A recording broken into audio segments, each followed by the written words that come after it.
Folks, hello. Another Salon Series Weekly here in downtown Seattle. My name is Red. We're kicking this one off with, of course, $175 prize pool. As always, $100 to first place. Typically going to Dr. Danny Pham, though he has been challenged in that notion a couple times already, early 2026. I won't say what characters he's playing, but the challenge has occurred.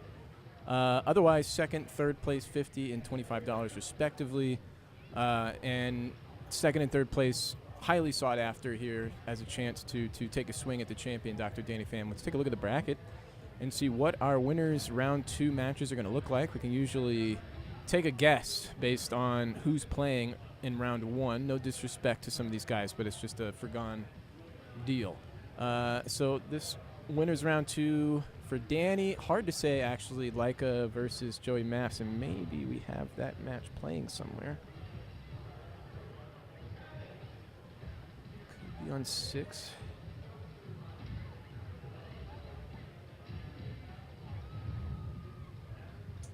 It is. I want to get over there right now. This is to decide who gets to play against Dr. Danny Pham. Leica playing the Ken as usual. On the other side, Joey Maps playing Ryu.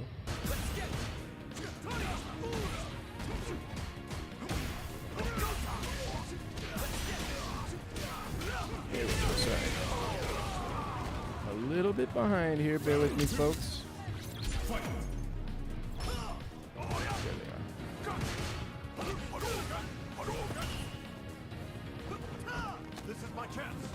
Don't have the cams up because they're obscured here. That's okay. Try to go for the overhead off the DRC block. Pressure gets back thrown instead. Huge whiff punish by the random donkey kick there. That is the Ryu stuff. Stand roundhouse right back at you. Leica here, set point.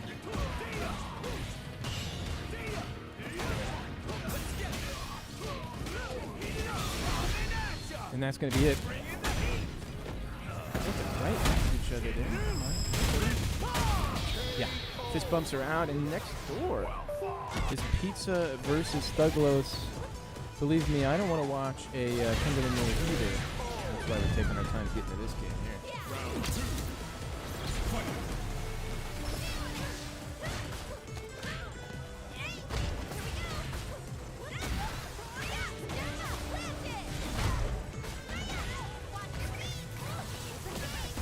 It looks like Thuglos already has a game on his belt.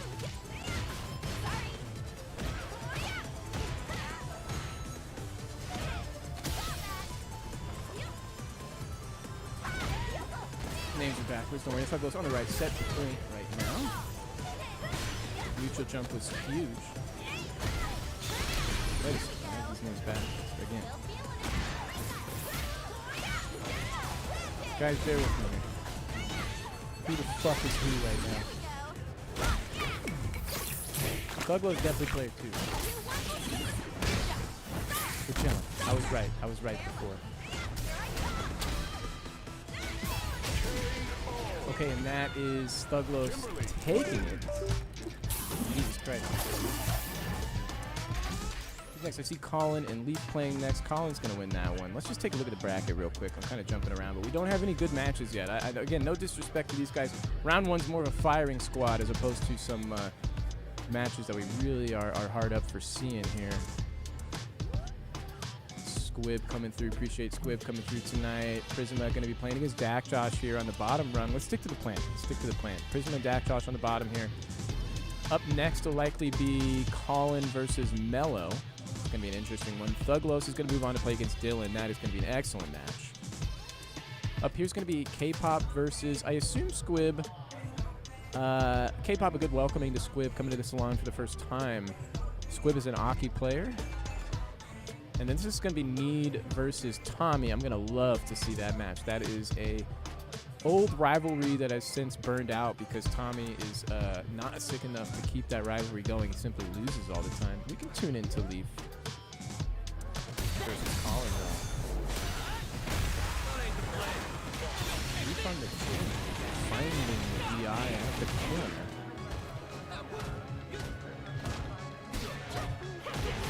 It looks like this is game 1 of the set.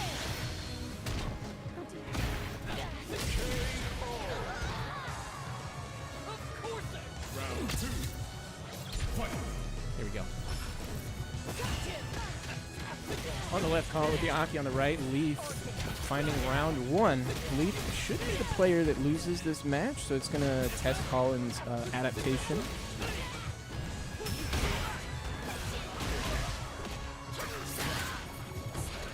We may not have our camera lights on just yet, but eventually we'll be able to see these players' faces. Fireballs coming out, pokes coming out from Colin. Leaf running into every single one of them, getting caught on his toes. Colin saving that level 3. About to save very wisely, but he dropped a counter hit conversion there. Check from Leaf on the dash forward on wake up. No level 3 critical art spin there. And then caught just walking forward. Jack Josh next door. Jack Josh playing against Prisma Weasel. Ooh, we definitely want to see that match. I mean, no disrespect to these guys, but if this is a fucking blowout, Your Honor. Oh, it's a blowout. Okay. This is Dak Josh and Weasel.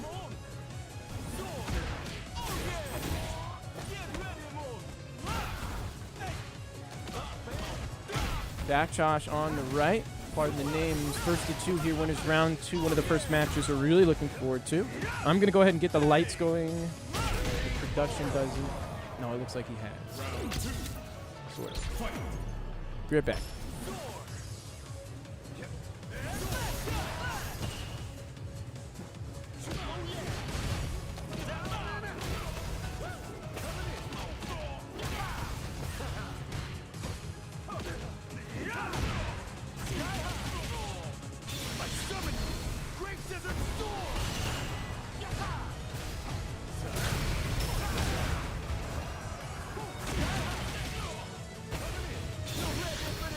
Folks, I'm back. Level 3 and Weasel.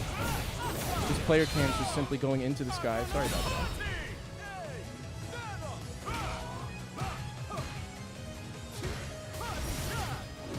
that. Corner position pressure underway. With punish, no conversion. Could have been it. Dak Josh busting out. Usually pretty reliable Dak Josh on his anti-air, so very strong fundamentally in that regard. And a great comeback. Winding that round to back out after Weasel was winding it up. Well done. No check on the raw drive rush. Have to be careful. Trying to raw drive rush in himself. Dak Josh looking for an entrance here, getting caught on the counter poke now at the corner, but escaping immediately with a punish as well. Tons of plus frames here. Finding the throw. Level 2's in play. Stand reset. Caught. No conversion. Dak Josh in a terrible spot. Suddenly becoming amazing. Fails to pick up the gimme game. Nice check on the sway. Weasel now charging in, forcing in. So plus on all these conversions. Dak Josh walk forward, low forward. Doesn't find the mark. He's trying to find a way to activate that level 2. Any knockdown here would be great. Unable to find it yet, though. Empty jump, low forward, trying to get cute. The overhead finds the dome. Dak Josh low on gauge, has to be careful. There's the conversion off that crouch fierce. Such a good poke from DJ. A bit of an unorthodox conversion to simply link a special on after your poke hits, but that's one of DJ's go-to attacks to control the neutral space here. Dak Josh unable to get the level 2 game going, and it's a very important part of Rashid's game, being able to get that tornado on screen. This is a very important match to win round 2, make no mistake. Winner of this match moves on to face Colin in winner's top 16 for a chance at top 8. The top 8 match likely to be Dylan. So going from Weasel to Colin to Dylan for Dak Josh, this is doable. This is very possible. Remains to be seen, though, if they can pull it back from the deficit.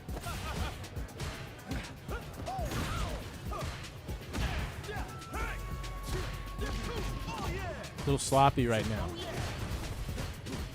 Trending towards a scramble. I think Dak Josh does pretty well in scrambles, generally speaking. The Weasel has something of a specialty in coming out ahead of scrambles, even if you think they should be in your favor. Weasel now just chipping away with the low forward, understanding that this is the button that's making hay, and we're building bales right now. Great whip punish on the sway. Side swap, I like it. Not a lot of damage, but the positional gain is huge. Knockdown from Weasel, though, immediately extinguishes what could have been a fiery situation for Dak Josh. Instead, we're looking pretty calm. Have to guard the drive gauge. That's Dak Josh's ticket to make a comeback. He was finding level 2, forcing burnout, but burnout now escaping his grasp. The level 2 is still there. Hate that jump in. Dak Josh doing his trademark, like hovering around outside, holding a really tight spacing, and not really changing the where he's trying to stand, making it quite easy for Weasel to pick up on where they will be and how to interpret, how to impede their approach. Dak Josh now looking a little flat-footed, has to find something here.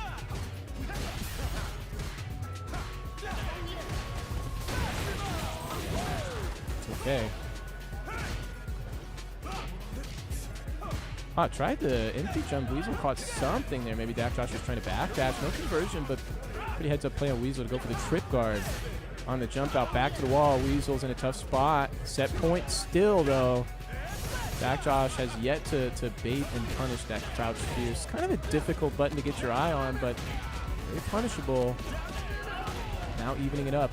Wanting to save that bar. Finding the conversion. No, it's not there.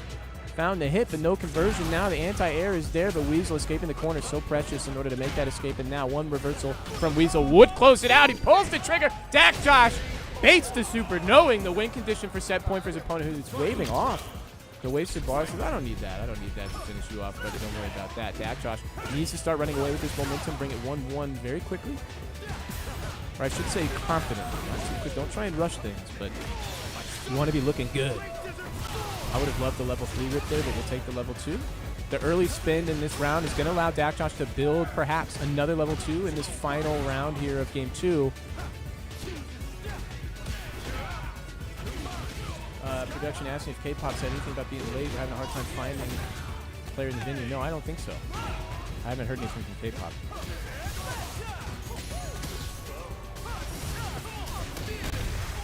Big DI, big closeout. Hate to see the raw drive rush into DI work, but that's the game we're playing. Thuglos looking like they're not having. Oh, hello. We're hopping right over. You already know. Thuglos and Dylan. This is the Sagat, the old guard versus the new blood. In every way, the characters, the players.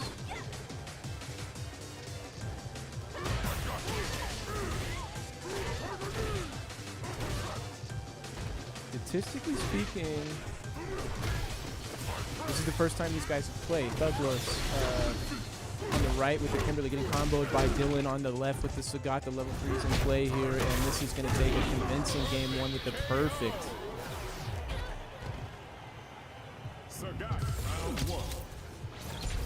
Game 2, Douglas has to make some adaptations here. He's looking at getting sent down to the loser's side.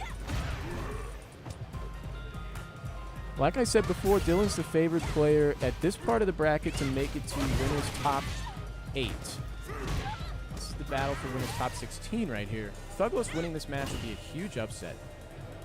And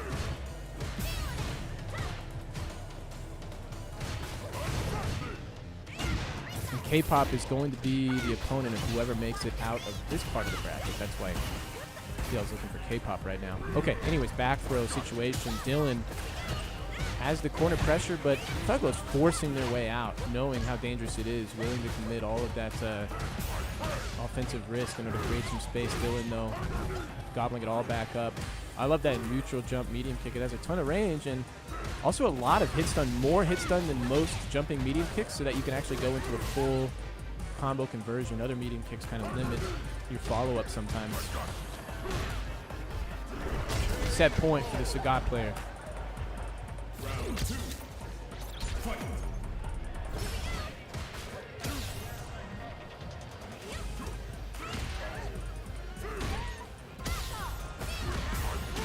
Huge hit. Level 3 here. No. I love holding on to it.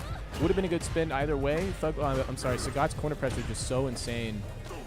Sometimes you don't even need to hold on to that level 3 for the final finisher. Ooh. Chipping. Looking for the challenge. It's not there. In fact, the punish as well. Left on the table. Douglas going to spin level 3 here. Putting Dylan very close to burnout. Dylan has plenty of health to work with here, though. Douglas has to find a few cheeky conversions, especially without super. Forces the burnout. This is the start. But Dylan could very easily react. Level 3, level 2 even. Oh no, didn't get the conversion there, and now splatted at the corner. Douglas surviving. Moving on to the final round. Oh no, big fucking huge drop. Oh, but the DP, Dylan will send himself there. Much like Mago-san, to the heavens we go.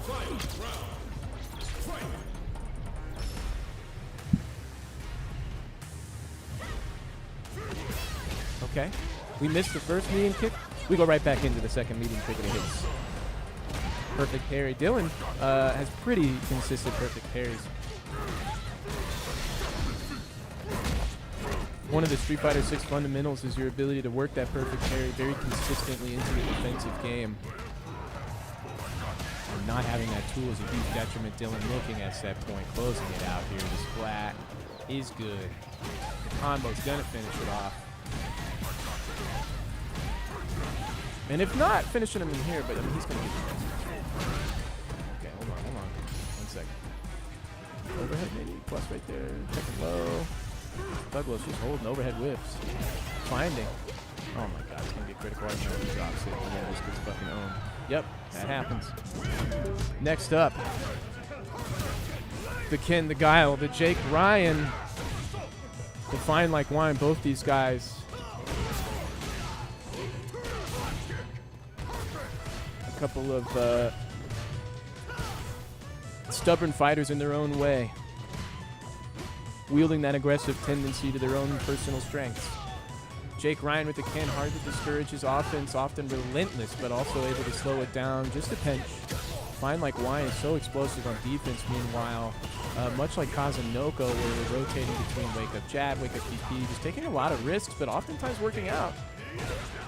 Jake, though, has the corner position. Jeff, Fine Like Wine, firing some Sonic Booms to create some space with punish on the low. Goes for... You see that walk forward, bro? That was crazy. I think he was trying to go for back throw, and he got checked on the block frame to the back throw buffer. Brother was just in that space very comfortable. Nice conversion here. Level 1 should be enough. Are we going to go for level 2 instead? No, level 3, the full cash out, actually. No risks being taken here. I can appreciate that. Jake Ryan, but especially Ken, especially Street Fighter 6, very dangerous characters to be leaving in critical art range. Ken especially because he can find that corner from anywhere on screen, making that next guess with the throw loops, the semi-throw loops, very deadly. So, well played to Jeff. Round 2 of Game 2, set point for Fine Like Wine on the right. Just finding a comfortable Sonic Boom pattern until he can land a Sonic Boom on block at a spacing that allows him to force his offensive game. That's the strategy right now, Jake Ryan. Looking for an EX fireball, a jump, a nice stand roundhouse counter poke as well. Maybe a whiff punish on low forward. A lot of work Jake Ryan has to do bobbing and weaving against this barrage of projectiles. And always Jeff looking so comfortable inside that pocket, that button range of the Ken player. A lot of times players looking a little bit stiff in their movement once they get close to their opponent. Jeff is very smooth here. Ooh! This could be the start. The counter poke. Oh, too pre-canned by Jake Ryan there. Frame kill, backdash. Preemptive stand fierce sent out there, whiffing. It was a little sloppy.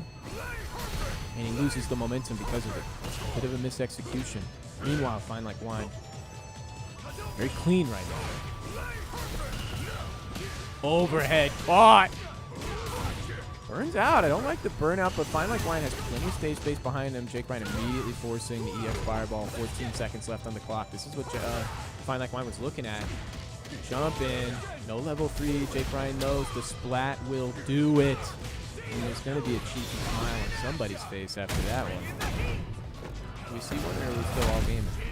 Sometimes you pick up the vibe of your opponent, and Jeff is not somebody. Oh! 4 seconds. He's running. Oh, the sweep is not good enough. And now, Fine Like Wine has been held away from his set point. But the super gauge hugely favoring Jake Ryan. Especially with this conversion specifically, Jeff already capped out on super means that Jake Ryan is the only one building super bar here. Oh, what a spin, though, from before. Jake Ryan going to drive rush into DI. It was a big 3-bar spin in order to absorb that drive impact from Fine Like Wine. And it's placed the Kim player into a precarious position. The level 3 from Jeff actually should simply close this out.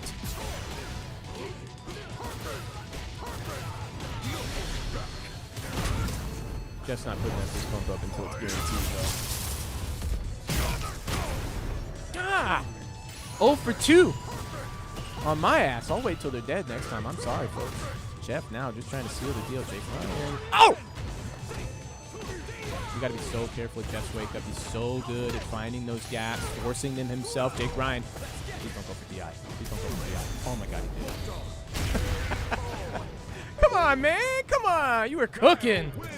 You were cooking right there. That stand short on the DR. I was like, uh-oh. Uh-oh. We're looking a little cute right now, but the best kind of way. I see Blanca versus Luke. This is going to be Need on TikTok versus Tommy ODB. Jeff, get the fuck out of the way. Just kidding, guys. Appreciate you. Tommy looking for the throw there. It's not coming. Set point. I'm sorry. 1 game in Need's pocket. If he wins this round, he'll be moving on to set point here in game 2.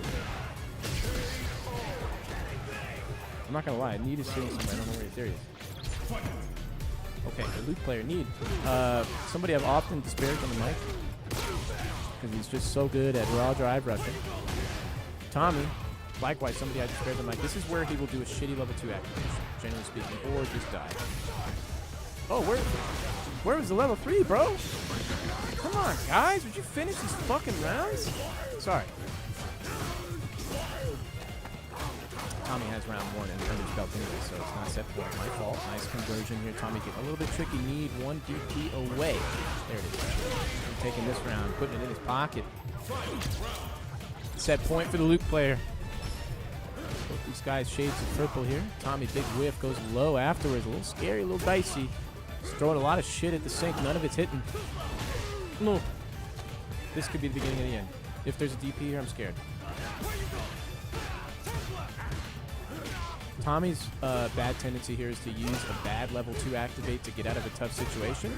Kind of gives up his win condition to get away from a shitty situation. And now I've been telling him, brother, please have better activations on your level 2.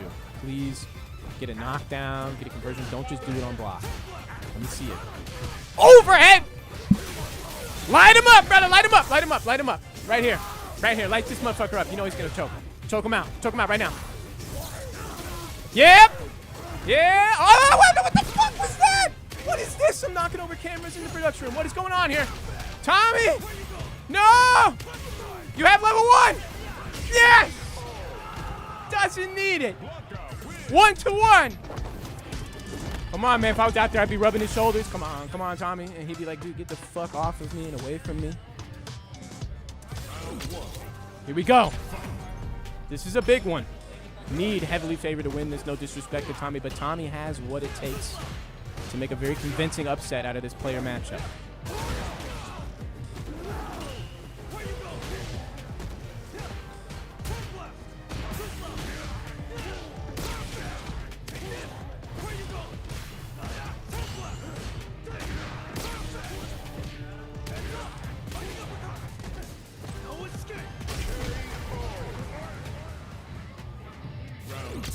Sorry about that. Okay, set point to the Luke player once again. Big hit to start things off. Corner position. DP to get out, but low on drive gauge now. Tommy's got to be careful. Have to maintain some offensive momentum to stay away from the danger of burnout here. Please don't force the SA2 activation. Get something else. Good. I think you wanted to activate right there and you didn't, but I'll take it. Okay, nice. Get over 2 bars. Huge. Huh. Okay. Yeah.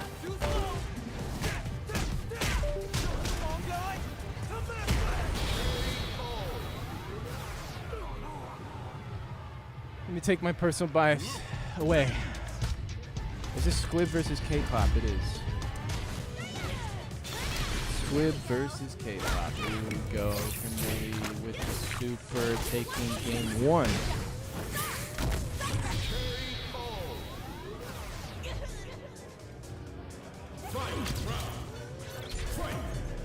Squib on the right with the Aki. Oh, I'm sorry. That's not game 1. That's round 2 of game 1. I'd be a terrible weatherman. Let's be honest.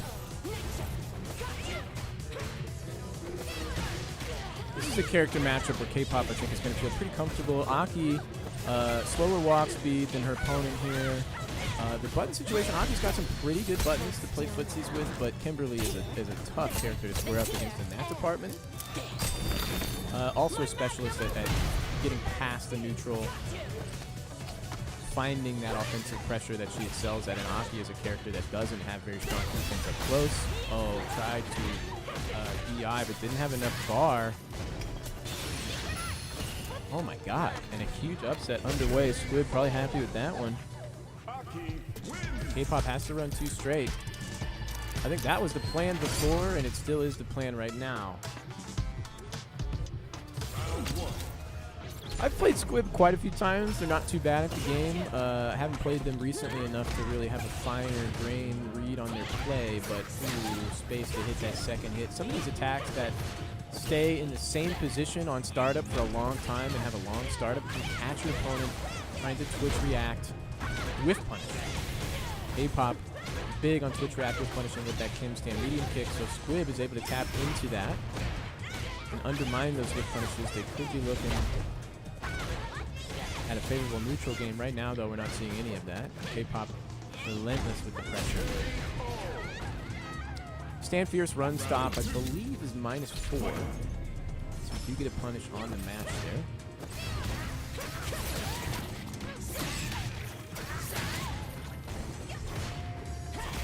Pogo off the safe jump.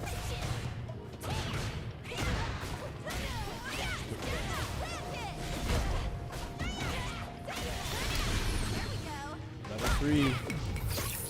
No. Yeah. No, you're good. Production asking me some questions here. Drive reverse on wake up split, getting out of a tough spot. Spent a lot of bar here.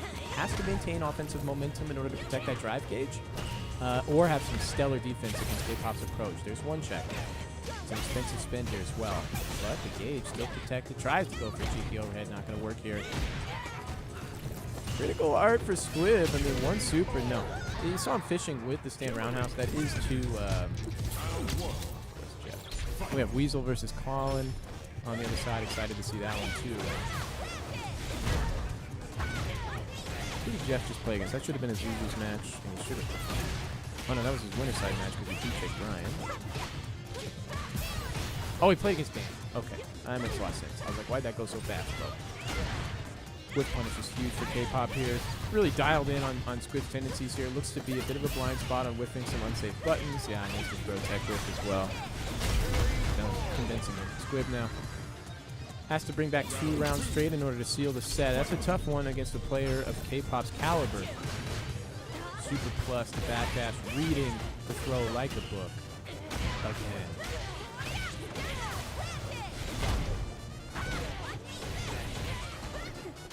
In striking range of level 3. In striking range of set point.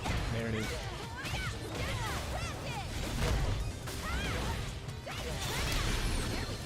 Fist bump is out. We're moving next door. And this is going to be to Weasel and Colin.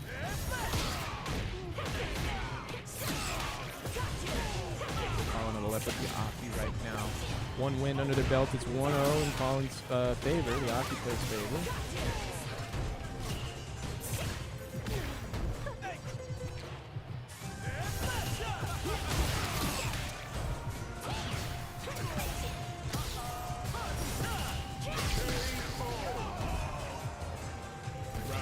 Okay.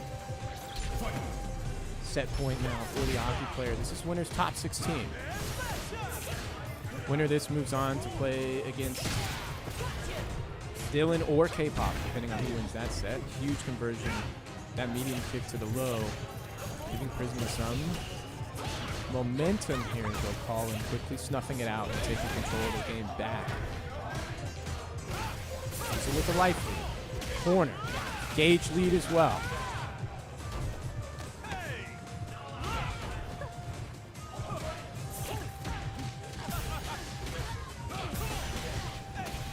Cleaning up round 2, game 2, excuse me.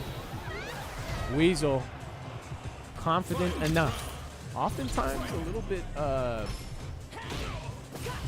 punitive of their own game, very hard on themselves and critical. Plus, big whiff on the jab, but Colin not there in time to punish it. Drive reversal is good. Pressure's off the back dash, finding the whiff punish with the crouch fierce on the stand roundhouse, brother. That was like 60 fucking frames of shit. Everything's so slow. Colin battling from behind here, has a critical resource lead though. Nice pickup. But the challenge from Weasel, the level 3 as well, is going to be Colin within a couple normals on block to be forcing the burnout. It's up to Colin to figure his way out of this Oki situation. He does so. Weasel respecting the potential wake up, and now Weasel just wants to get some bar back to force the end here. Yeah. Okay, Colin finding that timing inside of Weasel's though, and this is their one chance. Yeah. Looking for the EX Fireball forcing Weasel knows. Oh, you're literally dead. What? Why? Okay, unfortunate. They're back there behind Need, sitting down next to Schnoiz. Shout out to Sammy right in the front. Let's take a look at this matchup coming up now. Really surprised to see Weasel crack like that. I was thinking to myself, you know, Weasel. Oops, sorry. Hold on. The wrong names here. This matchup 4-5, slightly in Schnoiz's favor. Yeah, surprising to see Weasel crack under pressure like that. As a veteran player, oftentimes they're a little bit less prone to choking like that, but Colin managed to squeeze it out. That's all right. Well done, Colin.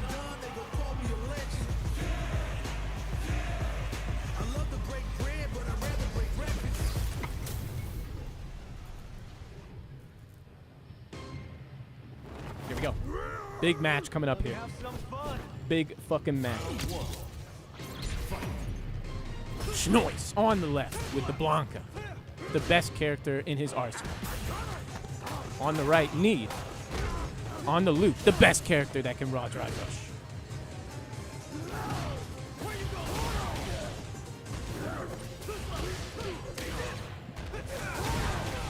Bust out represented early on by Schnoiz, showing him that you have to respect my wake up.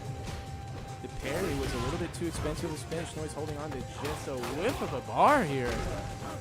Growing that resource critically, finding the punish counter throw. It's not enough to kill, but it will force. Yes! The burnout guess. Need choosing to press buttons, assuming his opponent would be backing off, looking for a reversal. Schnoiz so far with a great read on his opponent's tendencies. Big jumping. Taste your own medicine, huh, buddy? Random jumping? You missed that DP or something? Uh-huh. Yeah. How's it feel? Great bust out. Schnoiz chooses to eat that for breakfast because he's coming back for lunch and dinner later on. Seconds, thirds, getting it to go box, ready.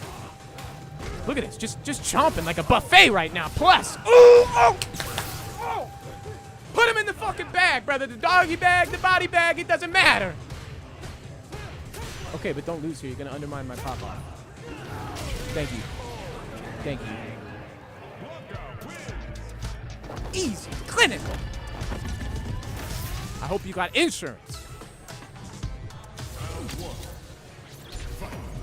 Game 1 to the Blanca.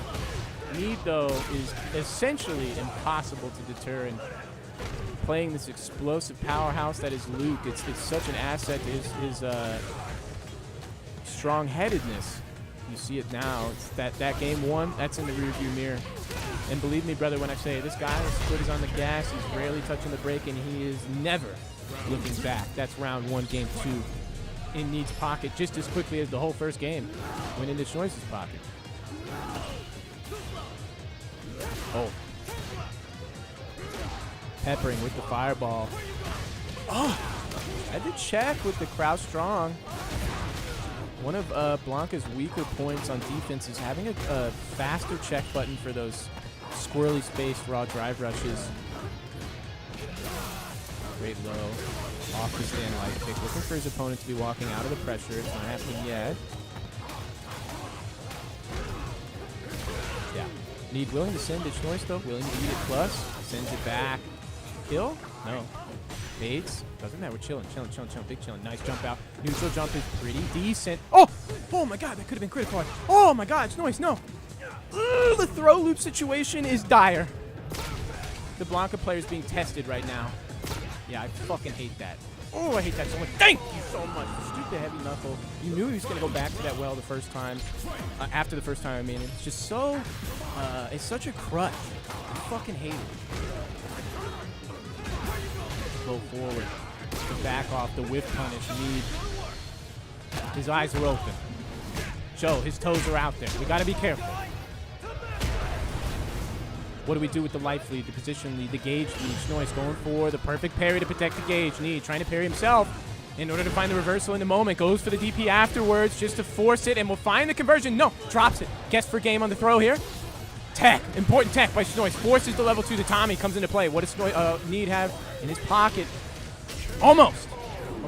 Tried to hop out at a cheeky situation. Need had that door firmly closed on the exit attempt by the Blanca player. 1-1 now.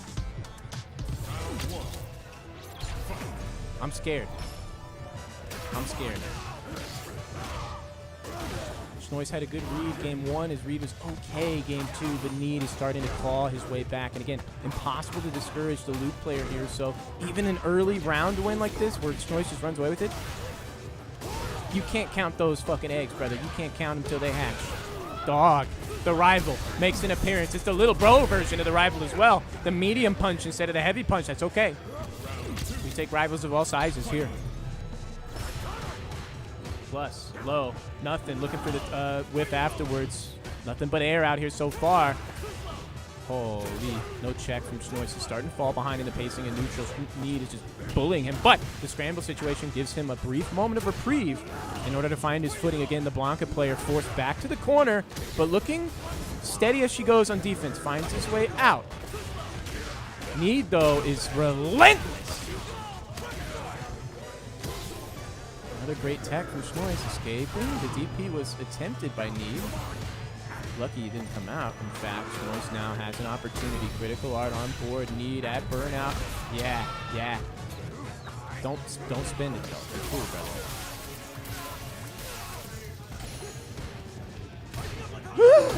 Dude! I'm going out there to high five Schnois right now.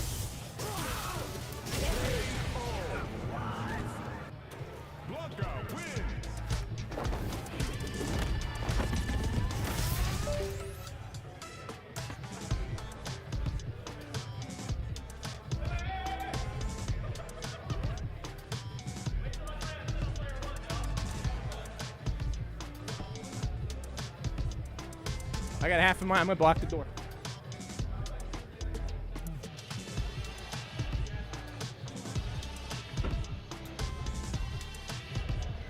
He's going to try and come in here, brother. Okay. Need's going to try and come in and defend himself. Sorry. That ship is sailed, big dog. And now Leica versus Jake Ryan. 1-1. Could not be a better match to jump into next. Okay. Here we go.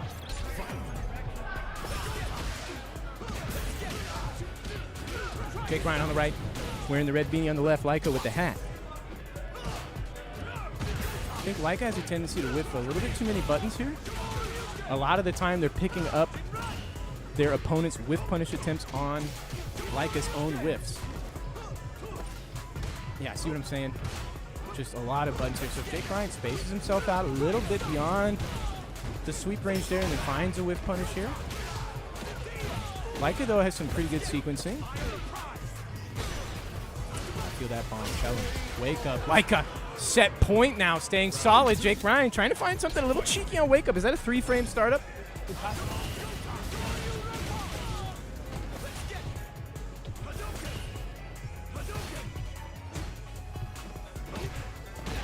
Sorry about that. You see Jake Ryan kind of picking up on it now. bust out from Leica. Very transparent offense there from Jake Ryan. So good eye for Leica to be ready to react. No level 3. Goes into burnout, but finds the throw. Leica is going to find it, and no, he drops it. Oh, no. Nah. Ah.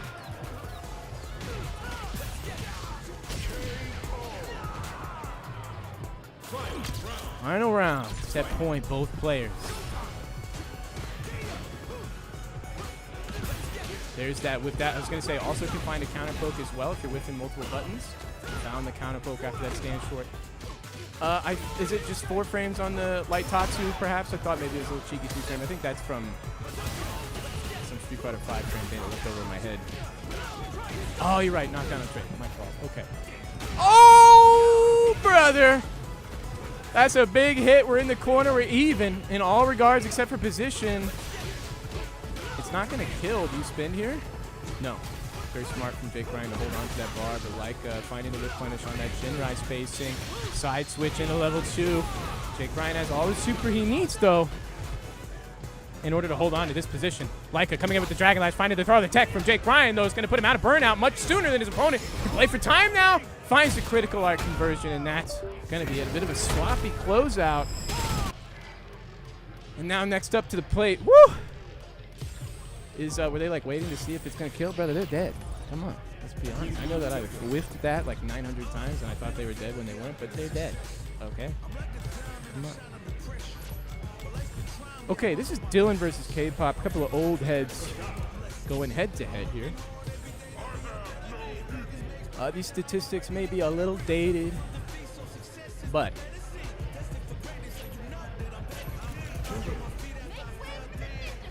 Dylan with a significant lead here. I think Sagat versus Kimberly is this is going to be a tough one.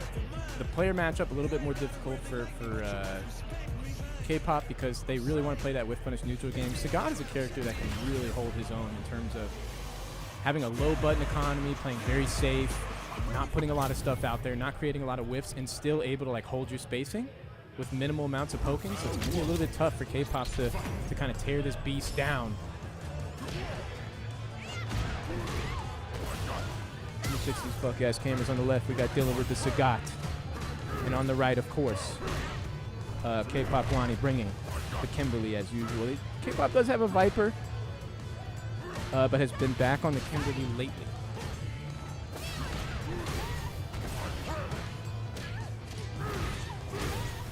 And I've been screaming so much. I'm going to take some ibuprofen. I'm going to get a big drink here. Dylan's going to take round 1 at the same time. I ain't even got time to set up, bro.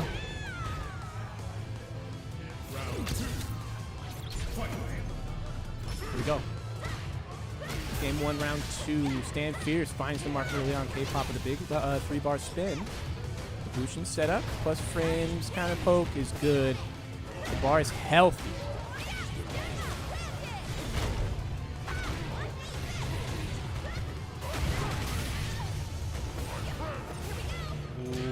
Jump over actually kind of cheeky by Dylan. And do you go to the critical art here? No. Could have forced the burnout. Didn't want to spin the bar because they know if this goes to the final round, I want to hold on to that super. Very wise. Nice stagger forward on that low. Doesn't pick it up. Didn't believe in it, but that was a great move. Just perhaps a check. Uh-oh. Nice. Dylan just looking so clean right here. See him hit that double low conversion. That was a little unnecessary. You see where his mind was at as far as the block string goes. Just looking for those toes. There was a more optimal conversion off the hit on that DR low forward, but instead, Dylan showing him going for the block string here. And there's some data there for John to mull over in that one moment, trying to think about, okay, which way were you swerving versus my mental movements, you know? Staying low, staying tight. Dylan playing very close to his chest, and now K-Pop trying to think, how do I pry open an opening here? What's Dylan's counter adaptation going to be? Oftentimes you see a tiger knee after the low forward because the low forward itself is on block, sets up a great spacing for knee.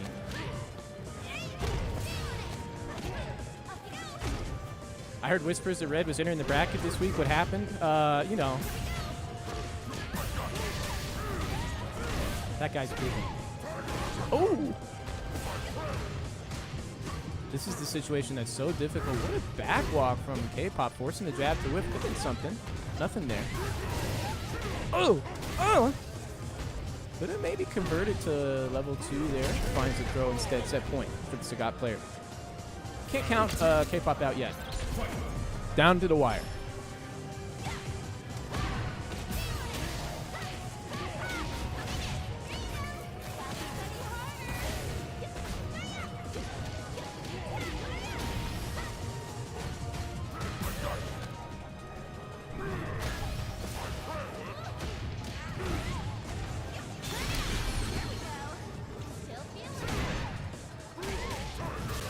Please, Dylan. Give me a second, bro. I'm just trying to get a drink. He wins.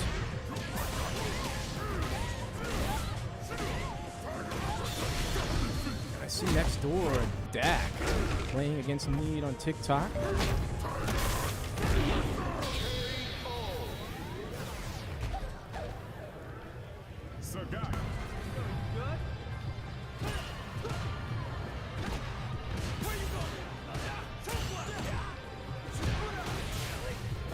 These two are training partners. Dak is the person who introduced Need to Street Fighter 6. I'm pretty sure at least showed him quite a bit of you know, the basics of the game.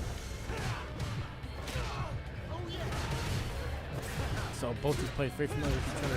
One round apiece in game one. Dak Josh spending critical art in order to first force the burnout on Need and also bring this life deficit back to a relative even position. Dak Josh now can just run away with this. Need has no resources to stop this kind of block stream. Essentially impossible to get out of this position. Yeah, Dak Josh catching him looking. That was, if you ask me, a little bit too much. That's 1-0.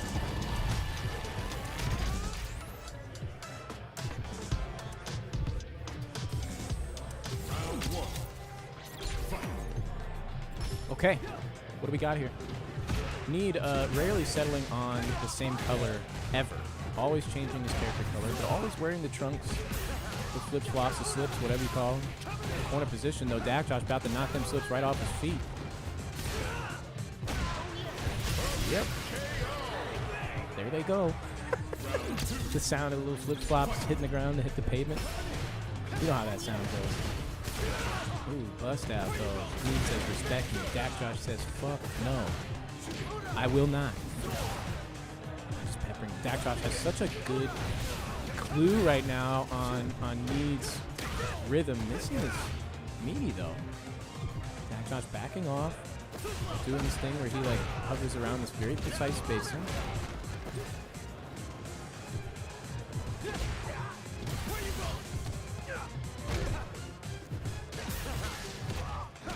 This should be enough.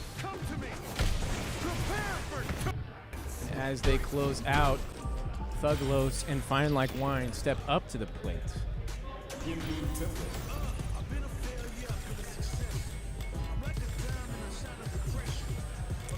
Fuck, I hit the wrong button. I meant to swap and then turn on. Whatever.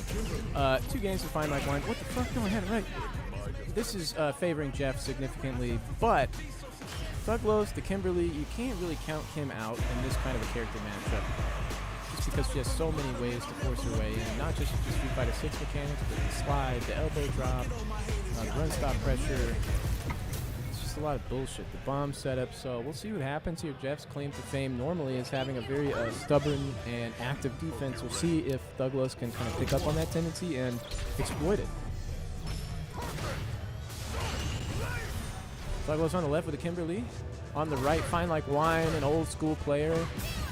Keeping that color old school is just the default costume. Color 1.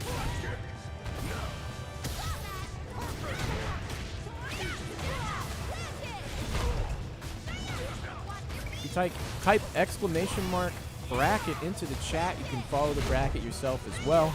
Big pickup from Thuglos. Huge lead early on here.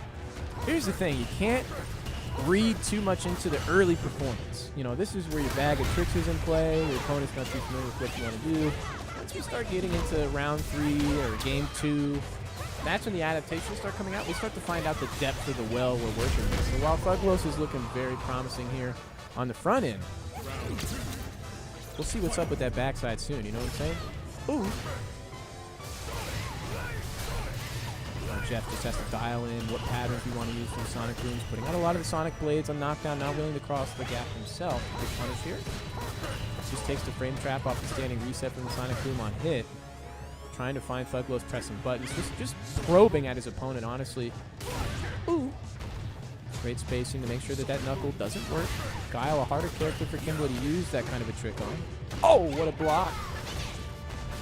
Is that a good punish? The jab? PC Link, or can Douglas get a little bit more? I think it was -6. Whatever. -8 even. Look at this peppering. Oh, the perfect parry throws. Fine like wine off of the forward fierce timing, but Thuglos is just losing life, losing gauge in this approach. The classic Guile gameplay. Oh my god, and you see Jeff shaking his head. Critical Art is out. Thuglos is in a beautiful position to close out game 1, 2 rounds straight. Jeff put the Sonic Blade out when the... Oh shit. Jeff finding a button. Thuglos trying to shimmy. Instead losing their offense. Jab, check. What? Was that what Fine Like Wine tried to do originally? But he got a Sonic Blade. Was that quarter circle back on accident? Okay, I see you, Jeff. Knowledgeable. Unafraid. Okay, be a little scared here. Oh no. Yep. I'm disappointed. Yeah, Jeff shaking his head. So, fuck, man. If I didn't go for that fuck-ass jab in anti-air, which it should have worked, but instead I was sloppy with it. I did the quarter circle back instead of the proper stand. I mean, that's a heartbreaker right there, but you can't read too deeply into it. Again, Fine Like Wine looked very comfortable. Thuglos looked like a bit of a thank God type moment when they locked that first game in, and I know the feel. When you pull one out versus somebody that, you know, kind of outranks you, oh yeah, you count those lucky stars for sure. Nice link off the low 4 DR. Ooh, plus frames. Jeff now stepping up the aggression, maybe a little annoyed. Juicy trade on that crowd fierce.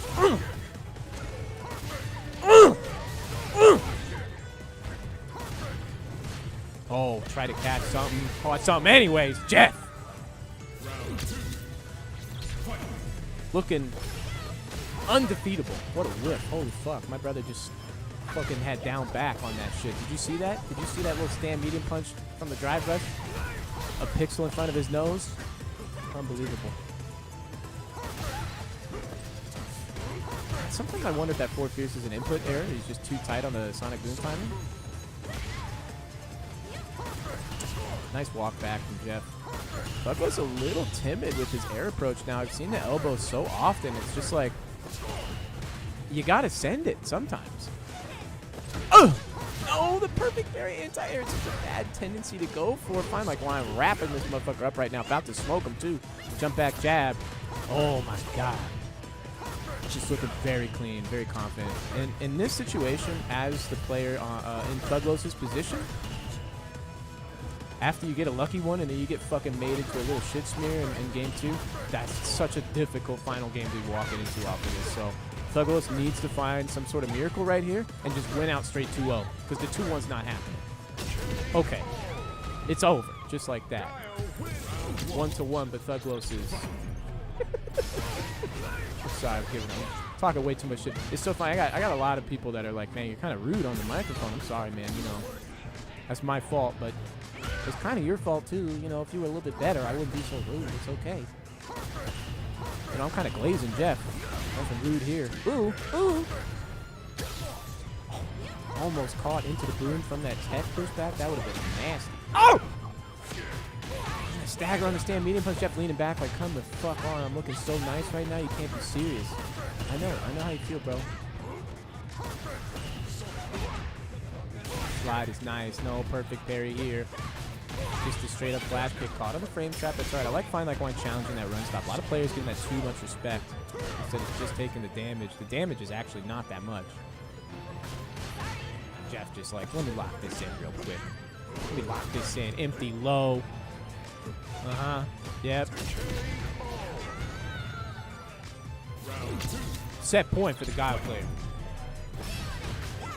This is loser's top 12. Thuglos looking down the barrel of elimination, but don't count him out yet. Thuglos kind of nice with this sometimes. You know, once he gets his game going, it's just so oppressive. You know, there's a lot of practice. A lot of iteration in the sequencing here, so Jeff has to find his way out. And Jeff's defense usually so solid, sometimes almost too solid. Douglas maybe zeroing in on that tendency, taking, no, I thought that would have been it, but just a sliver shy. The DI will close that out. 1 round apiece, game 2, set point for both players. I said the 2-1 could not happen for Douglas, but it looks like he could be snatching defeat out of the jaws of victory. Or whatever the fuck I'm trying to say. That actually was probably prolific, unintentional. Here we go, nice pickup.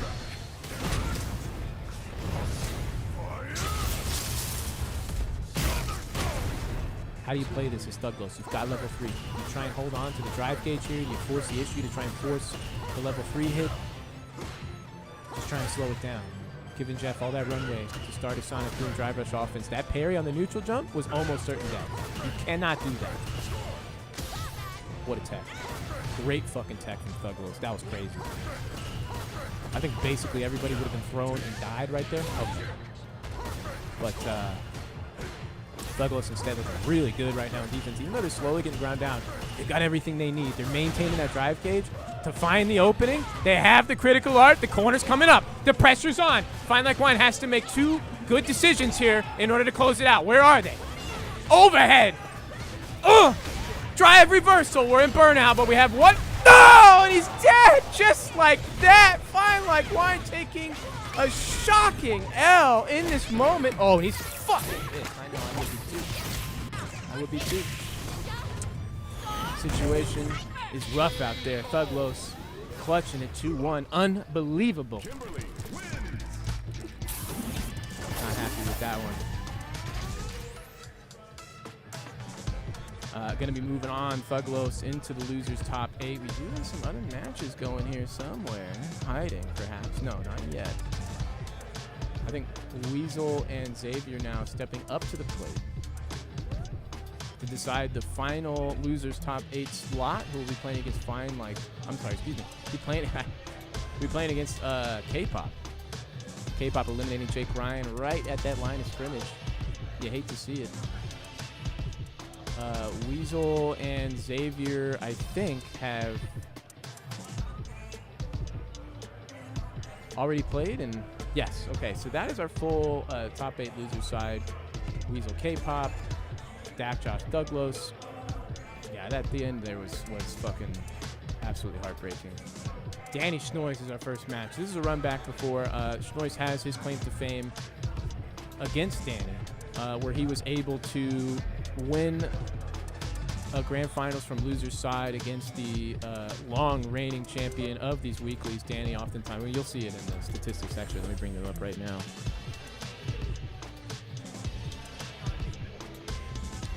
Shout out to PL on the floor, getting everything ready. Oh my God, I'm just hitting everybody with the most unflattering fucking angles.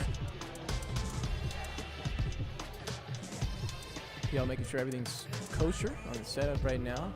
Dylan versus Colin, our next one. Whoa, Colin making it pretty far. Weasel making it in, losing to Colin, but sliding in at that final slot. And then down below, that was our upset, Fine Like Wine versus Douglas. Hate to see that happen, but see how Douglas does against Dak Josh. Has to win against Dak Josh in order for Fine Like Wine to find some level of satisfaction in that loss, but I'm going to be hard-pressed to do so. I wish I could have seen that K-Pop versus Jake Ryan. Let's get into top 8 here. Winner's side, top 8, the first set underway right now. 41 dubs on Danny's side versus 7 for Schnois. Nearly a 15% chance for Schnois to take this one. This is a first to 2. This is the final first to 2 for Danny. If he wins this set, it's oftentimes the strategy versus eliminating a player like this in a bracket is you have to kill him in the first to 2, because once they make it to first to 3 territory, the depth of the adaptation is simply too strong. And that is the case with a player of Dr. Danny Pham's caliber. So right here, Schnois has to do his absolute best to send the Doctor down to the loser side, where no doubt Danny will run through losers and make it back to grand finals. SPD's in early.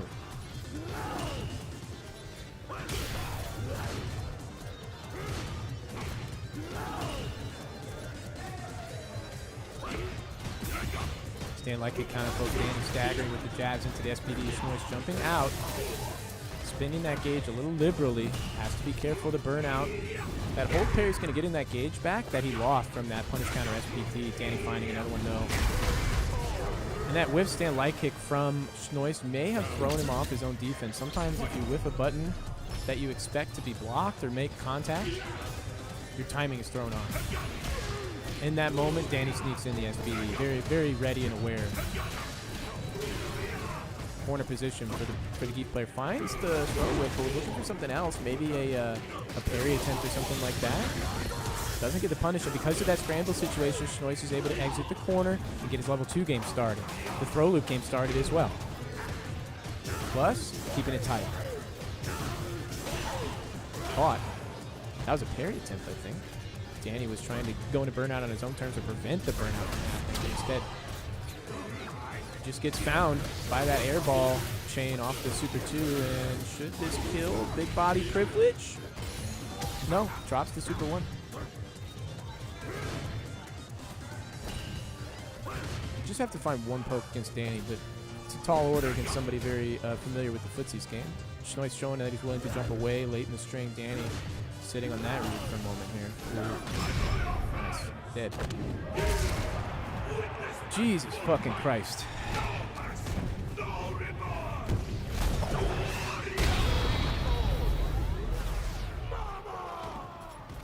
Tough. Tough. Yeah. Game 1 to the Geef player. On to game 2 of winners top 8 we go. Not high enough to be plus. Counter hit on that challenge from Schnoiss, trying to take those minus frames into his own pocket. Cannot do that. Dead. Perfect. Danny flushing the Blanca player here. Jake Ryan stepping into commentary here. Hello, hello. Let me find you. This What's up, everybody? Hope you're having a great time here at the Salon today. Dr. Danny Pham is already off to an incredible start here. Yeah, he's at the races. I mean, he's already finding the finish line here soon. But Schnoiss trying to fight back. Is this a 1-0 lead right now? It is. Okay. I saw the scores and I was like, I see the win. Tyler made the wrong things, but the preemptive jump is massive into the lightning boost. I guess they reconnected their controller. Every time you connect your controller, it resets the score. That makes sense. Oh, follow up on the OD command grab. Might have to send that one to Bolski's clinic to see if we can find a kill route there. The overhead is not going to be lethal just yet. The late tech is there from Danny, and the perfect parry is excellently placed as well. We've seen this before. Danny with critical art with just a sliver of life. One touch away if he finds that super. Oh! Yeah, Schnoiss is thinking about it, trying to jump away. Oh, did you jump? He did. Oh, my goodness. Yeah. And I said that before, that Danny sees the jump away late in the string, put it in his pocket. It came out of his pocket right there, along with all the change from Schnoiss's pocket. My brothers. Man. All those rings are on the ground, bro. Okay. Let's take a look at the bracket. Thanks for joining me, Jake. I like the little beanie here. Oh, thanks, brother. I'm a fan of the color red. Yeah, I know. You don't say. I do say. Yeah, Monica got it for me for Valentine's Day. It's from my favorite YouTube chef, Matty Matheson. A YouTube chef. Oh, Yeah. He has like a show on Netflix now. I think I may have He's a seen that. big tattooed Canadian. He is. He's a big goofy ass motherfucker. Oh isn't he? yeah, he just shouts and has a hell of a time. He's like cooking with I've seen hot some of that. oil, He like is. a He is. He's stain doing- on his shirt and just having a hoot and a holler. That's right. Just like I hope everybody here is having as well. Top 8 is underway now. You know, a lot of the usual suspects here. And this match actually is going to be very interesting because Dylan, very clean here, but Colin, if he finds a few cracks and starts to run away from him with it on the Aki momentum train, it could be tough for Dylan to hold on. So we'll see what happens. I think it's heavily favoring Dylan. A couple of the things I want to see if you're willing to talk about right before this is just going to be OSDP on the the heel strike pressure through slide to stop Colin from really going into his autopilot habits. Dealing with the OD fireball and just dealing with the pressure that Aki can present in burnout. We're going to find out right now if Dylan R can rise to the occasion once again at his his throne. He's trying to sit at the top fighting against Dr. Danny Pham. Colin has other ideas. Both of these guys have, a decent matchup into Dr. Danny Pham. We're going to see how they fare against each other. And it's Dylan starting off strong. And Colin on the left of, on the right now, finding the throw, finding the poison early on, but a good tech from Dylan is going to stop that offensive momentum early, very important. And I like that Dylan holstering the anti-airs at that certain range and just so sharp at finding these area attacks. It's already a pretty rough position for Colin from a drive page perspective. Trade combo is massive as well. Still live though. Colin, if he's able to find some pressure, he's going to force Dylan into burnout. That's a nice low. Okay. Still not burnout on side of Dylan. Jump a little bit too short. What a jab. Check and wake up and Colin catching the knockdown off of the fireball. He wasn't familiar with the frame timing there and missed his meaty. Heartbreaking. Overhead blocked. And Artie's feeling comfortable with matchup. The tier does come out now and just throwing mid-screen. Willing to, conceive the tech. Already got a purple trade punish before. Really using the OD Tiger Shot to deal with the regular fireball as well. Colin not committing to the OD Nightshade Pulse just yet. Sagat definitely has a great fireball game that can kind of run counter to Aki's strength in the neutral with a good fireball game of her own. So Colin might have to find an alternative way, and so far has done so. This is costly though. No, not going to spend just yet. Understands how important it is to go into this next round fully stocked, fully loaded. Dylan not going to cash out just yet either. The jump is massive, but the drop is even larger. It looks like that wasn't even a drop. Tried to stagger off the jab hit into something a little cute, but Colin was so quick to jump on. You think maybe a DRC? Yeah, one more DRC. Yeah. He had level 3. I it was agree CA. with He was dead. Yeah, 100%. Yeah, you're right. The head Missing, nod. maybe did a double the dash input for the DRC on the jab and just missed it. Yeah, unfortunate. Okay, poking away, but going underneath the knee, and that's a huge punish counter conversion on the whip. Level 3 here? Yeah, wants to spin it for their own bar, but also Build the to drive. put Dylan into a very high pressure situation in the corner. The thing that's scary about this is if you don't kill him in his next touch, then you're in two-touch territory yourself. Sagat will just rip through you, and that's what we might potentially see here. Poison's on deck, though. With the puddle. Oh, and hiding it. Your eyes are on the puddle. But it's a bad day for Rain. Bad day to keep your feet on the ground. Command grab connects. Game 1, Colin. What I want to call out, though, we did not see a single OD reversal from Dylan in that first match. Right. Kept it holstered. We're going to need to see a little bit more activity on defense. So we didn't see any shimmies from Colin either. I love that stand medium kick being represented. Such a safe poke to put out there. Colin trying to find the slither under the fireball, puts the EX fireball on screen, showing that they're thinking about their opponent, throwing plasma quite a bit, so Dylan pulling back on the fireball game himself. Nice. Happy, content to route into these trade combos. Level 1 isn't going to be enough here. So close, though. I mean, oh, no. This is where it can all go south. The Burnout Queen. Oh, that little jab whip from Dylan kept him too close, and what could have been a shimmy turned into a back throw and could be a comeback. Shimmy's legal. Yeah. You cannot throw tech. You are not allowed to throw tech. Oh, and he did! Jake, you should have told me. We need the red phone out there. Just dial him up. Whatever you do, don't throw tech. Ring. Yep, I've told Ring, Tommy ring. that before. And Doctor! I think you were the guy that actually hit him and killed him when I was like, all he has to do is not throw tech. That's right. Anyways, poking away, Colin looking confident right now. Oh, wait, sorry. Let me check out the auto score. I'm so sorry about that, guys. This is last game. We're up to date now, 1-0. This is so rough. Counter hit on the delay button. Dylan needs to keep composed here. One guess away. One solid strike. Oh, and the first ODDP How'd you rips him block out. that? No, what do you mean? He didn't have a proper route, and Dylan was already checked out. Deader than dead. He was already unplugging the fucking stick? No, come on, man. What the fuck? Oh, no. You could have ran that back. After that drop from Colin, he was awarded another opportunity. It was, I fucking hate to see that. Colin moving on to play against Danny. Both these guys have a good chance to maybe take a game or two, maybe even three on a good day off with Danny at winners finals here. So this is our chosen one right now, Colin, to carry on the struggle against the Geef player here. But now moving down to the loser side, Dak, Josh, and Thuglos. Thuglos took an upset over Fine Like Wine. That was fucking crazy. That stick was yeeted. Yeah, as it should have been. That stick I felt was it. chucked. I was like, you fucking throw that thing. I feel it. Yes, sir. You have all my permission. Sometimes you got to do it. I mean, we've seen that, you know, cables have been thrown last time. I think now we have a new #1 spike here at the Salon. Thank you for my blind. Jeff will come back stronger, faster.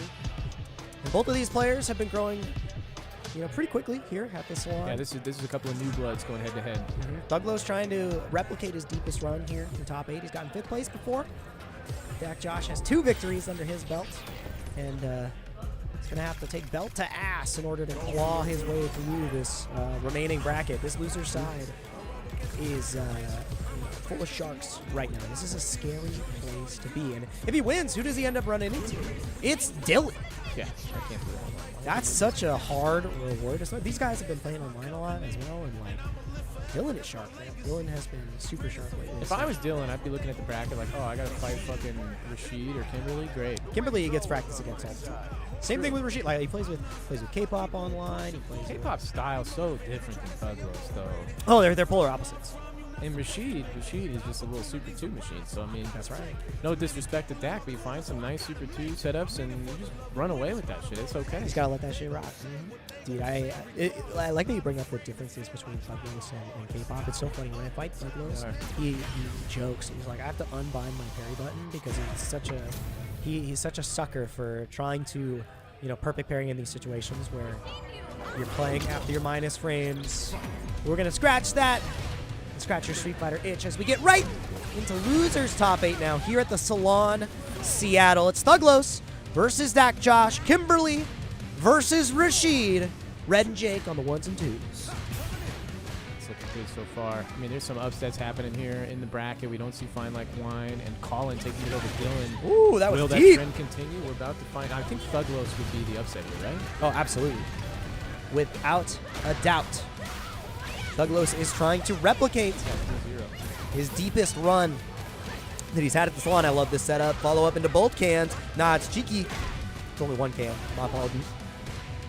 Plus, stagger. Dak staggers are great. I've been talking to him and saying, okay, your staggers are great, but where's the rest of it? Where's the throw? Yeah. Where's the throw that unlocks the shimmy? Yeah. There's the throw that unlocks the shimmy. Thank you. He's got the red phone. So you see the head, the beanie, the red beanie to the red sweater. The problem is that he's sometimes lingering a little bit too much on one technique there. So Douglas, if they find that adaptation, if they make that observation, it's going to be tough for Dak Josh to keep it fresh in the neutral game. Although the Amazon Fresh Store is closed, it's got to go to a different route. That's true. I don't know how he's going to do it. Produce is hard to find. Oh, baited? Oh, wow. Actually caught. I mean, you're happy about that because you get drive gauge damage anyways, but like punishing the drive rush, even better. Level 2 for Dak Josh. You might have 2 back-to-back as well. You might just use it to burn him out, and that's exactly what we're going to see. Guaranteed. Now it forces Douglas into a compromised position where you just have to take this, you know, guaranteed government-mandated damage. And that's okay. Taking it early like this is the preferred place. Dak Josh should have milked it a little bit more, but Douglas with an opportunity now. No, the OSDP is always on point for Dak Josh. His DPs are great. His anti-air stuff.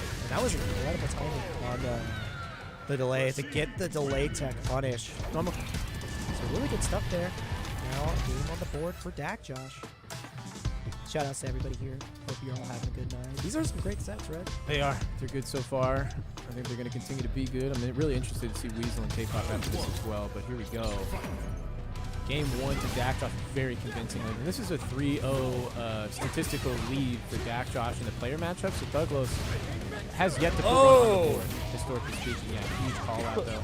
Dak Josh going for the OSDP. You can do a heavy DRC block in order to call that out. For many characters, I should say. There are a few that can't do it, but most can't. You have to crack the code yet on this, but Douglas is looking to find some keys to success. Oh! I thought maybe drive rush there, but no, Dak Josh wasn't ready. Has the corner anyways, though. Needs to milk it in order to bring it back to even. And he's successful in doing so.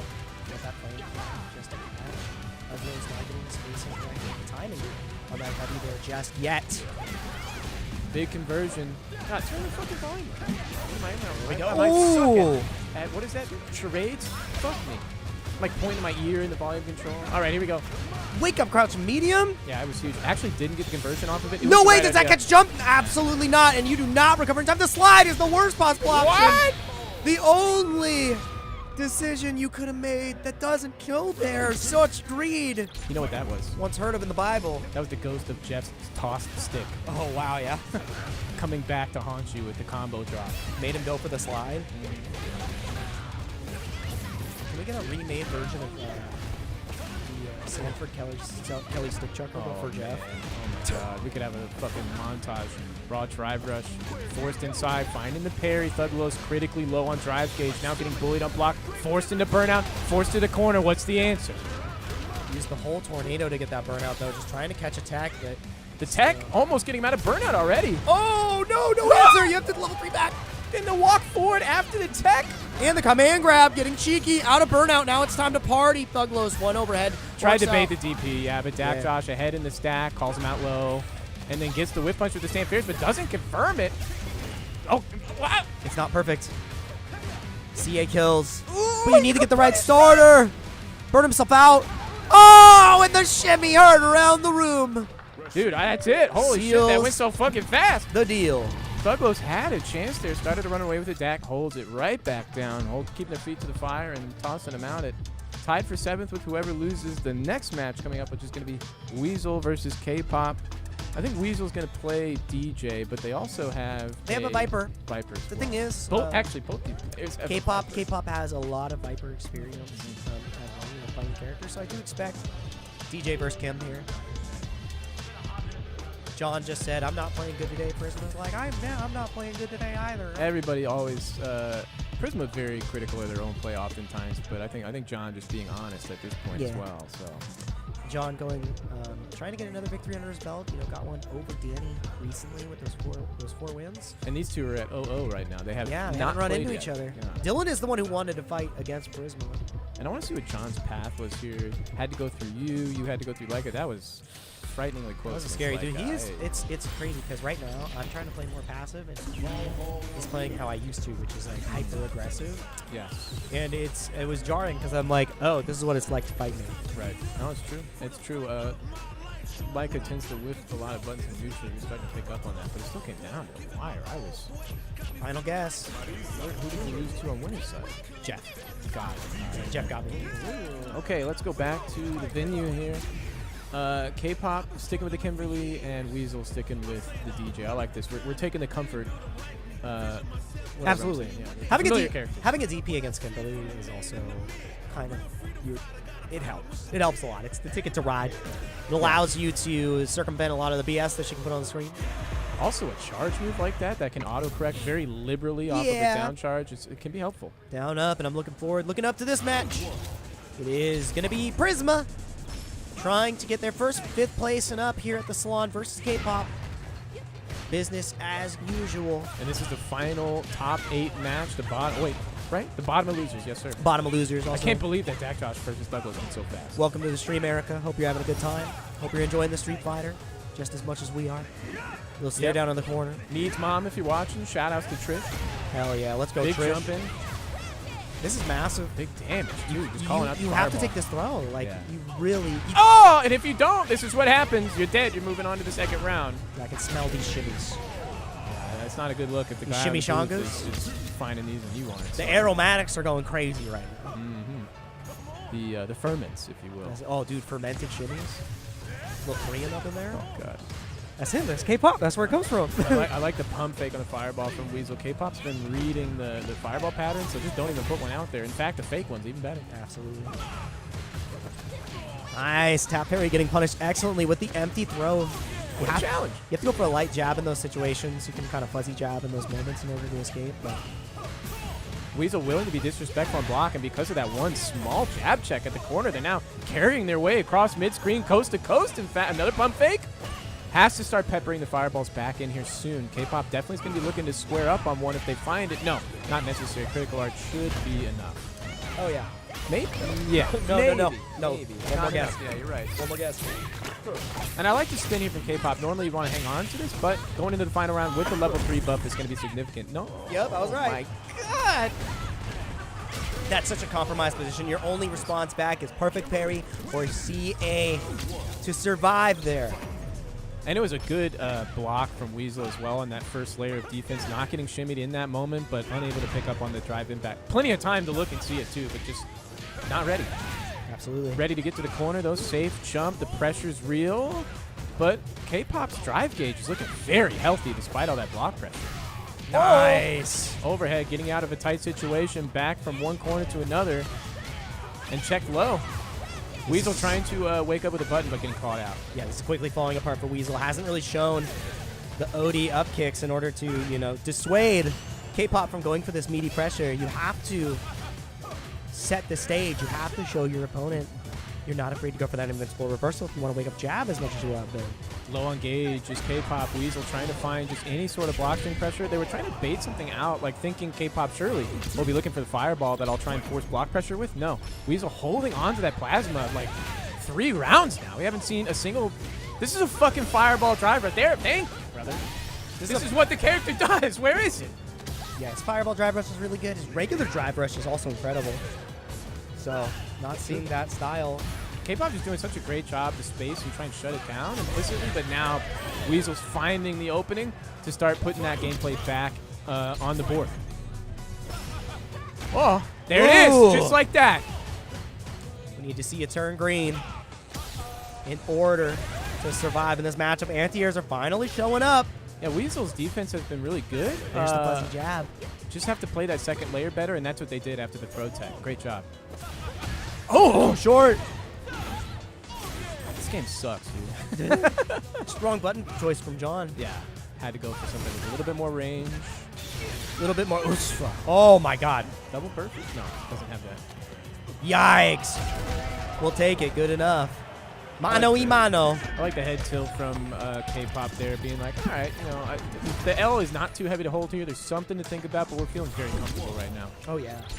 Now, what's Weasel holding in store? Are we going to see more fireballs get trickled in? Or are we just going to play this slow, neutral game, trying to take advantage of K-Pop, maybe looking for a fireball that will never come? How do we adjust the faucet? Careful. There's one throw. This is where it gets really scary for K-Pop being at a deficit and stuck in the corner early. No meter means it's a dire situation, but the back throw changes everything in an instant. Oh, there the fireball finally comes, and the forward jump greets it pleasantly. Very even here. No longer. The frame trap finds him. Reset. Reset from K-Pop. I missed it. That would have hit me too. Oh, no. Wait. Uh-oh. Where was the elbow? Oh, Weasel could run away with this. 100%. Oh, no. Here's where the fireball game comes into play. Surely, right? No, we're going to the corner. We're closing more space. One fucking fireball. So timid. That was the moment to go for it. Instead, Weasel just barely putting their toe in the water, and K-Pop running away with all that space they were provided with. Now onto set point because of that passivity. Immediately into the level 3. Extra walk speed, extra damage, extra time for K-Pop to cloud out. This next sequence, 3 meter from Prisma. Do we see the reversal? How willing are you willing? Great defense. How willing are you to strike back? The OD fireball. Oh, that's massive. Give me the gauge back. That's the second layer stuff I'm talking about. First layer was good on the tech. Yep. Second layer, K-Pop was finding the read, the follow-up on defense. This time, Weasel, EX fireball, finds the level 3. Back to even we are. Oh, baited. Dang, that elbow hit mad deep. Expertly spaced. Maybe Weasel too ready for the anti-air, in fact. Yep. Oh, I hate when that happens. So right now, a bit of a scramble situation because that's a hard anti-air to be ready to hit. Look at the drive gauge, though. What a confirm from the air to air. That was sick. Massive trade combo. Throw is not taken, and it is this time. God. Final game, final round. Prisma trying to get their first top 5 at the Salon. K-Pop tried to backdash out of that pressure at the corner, but got called out. Has to be careful about looking for that throw. Anti-air. Throw whip. Oh my God, Weasel finally in the lead in the set for the first time. The room is electric. Oh, no check, just blocks though. I like it. The reversal as well. Nice. Back to the corner you go. Careful. Ooh, that was a level 1, I think. You got it. You got to find a way to get this drive gauge back. You have to find a way to build the drive back. But we're going to see a level 2 spend. John knows the burnout is most important. One missed execution from Weasel's put them in a terrible position now. Overhead 1. Overhead 2. Number Here's 3. The true test of defense. Baited. And no, it wasn't baited. Side switch. Almost in burnout, but not quite. They got the rhythm. Oh! The Tech delay is tech so is good. It's so good for Weasel to buy check. time to get out of burnout. Oh, that's good. No tech. This is so scary. So scary. No, but you're burnt. You can't get a punish. And that's going to be Prisma punching there to get to top 5. K-pop is over and out. Tied with Douglas. Damn. For 7th place, both the Kimberly players exiting the bracket in the same position. That was insane. Weasel really basking in that moment, and they definitely deserve to do so. Wow, I am. That's a rough one for John. That was, man. That's Weasel, a rough one. Shout outs to Weasel playing that fireball game. They started putting the fireballs out very early. John had the answer right off the rip. Weasel said, okay, Damn, I'll play dude. second layer. I'll play you looking for fireball, That was me crazy. not putting fireball out. And then it came down to the defensive reads. Weasel really able to tighten things up where it mattered the most. But so close. K-pop was right just a sliver away. So, wow, finally, was that a That was the first time. first time that Weasel was able to take a match against John? That's huge. Yeah, and that's the first time they ran into each other as well in tournaments. So, I mean, What am I looking at here on this fucking bracket? Sorry about that. you're good. You're good. We're going over to Dylan R and Dak Josh. And this is going to be Sagat versus Rashid. Lil Fish says hi. Hi, Fish. I love you, brother. From dad to dad. Tell me a good dad joke. Come on. You got one Oh, shot no. here. Put on the spot. You're now legally allowed to. So, what's your best dad joke right now? Why did the chicken cross the road to get away from KFC? That's crazy. Okay, Dylan R on the left with 6 dubs under the belt. Dak Josh 3 on the right, 3 to Dylan 6. So 33, 66. I'm just reading numbers at this point. It's a tough one for Dak, but I think that this is a very doable character matchup. Player matchup-wise, I'm not so sure. Oh, absolutely. It's really, I mean, both of these guys have been playing a lot together online, and I think Dylan has the sauce to kind of dismantle Dak Josh's game plan. So, really looking forward to this one. I got a dad joke for you. You ready? Never ready, but What go do, you, ahead. what do you call a dwarf that's psychic and on the run? Oh, no. I don't know. A small, medium, at large. And this is an incredible set that we have right now. It's Dak Josh versus Dylan R at the Salon, Seattle. We do have to give it to him in this moment. Well done. Unfortunately. Fia, I love that one. He's like, that's pretty good. That's a pretty good one. We hate it. It's a but we love corny it. ass joke. Okay. Ass to the ground. Dak Josh corner position back against the wall, but finding the jab to get out. The side switch is good. You have to make this follow-up pressure last, though. That was a nice low forward to get away from the DI, though. But the throw. Dude, you are in such trouble. You got away from it once. Can you get away from it again? The answer is wow. yes. The jump the out. answer is yes. Just not ready for the anti-air. Dak Josh, milking this burnout positively. Ooh, punish as well. He's looking great right now. Ooh. And look at Dylan starting to fall behind in the mental reads, honestly, because Dak should have been dead by now. It's not level 2 yet either, so Dak, he's obviously going to be looking for the Asar here in a moment. Needs to find one with punish in the corner. Dylan trying to find a way out. Drive rush is the way. He gets a little bit more space. Tiger Knee connects. I think this is it. If Dylan was forced into the corner and kept there, I think it was over. But now, because he's able to escape, he's got some space in order to find some data, in order to bring this round 1 to a close. Takes the throw. Gets for game. No, caught. Trying to backdash. Dak Josh wrapping that one up. I'm really surprised we didn't see the Asar. Great conservation effort from Dak Josh, but that could have gone sideways in an instant. The vibe for me right now from Dylan is, okay, this guy's got more hands than I thought he did. Let me recalibrate, because my previous estimation was very off. Great escape from Dak. Artistry in the making. Oh my God, that whiff should have been punished, but Dylan getting a second chance at life here. Yeah, Dylan's been getting away with a lot of these whiffs so far, and that's something that we actually called out in one of Dak Josh's recent VOD reviews. It was, he never really goes for consistent whiff punishes. If it's not off a setup, he's not really pressing the buttons. Air to air is huge. Stay contained, as Need would say in the Fortnite box. And that is going to be game 1 to Dak Josh.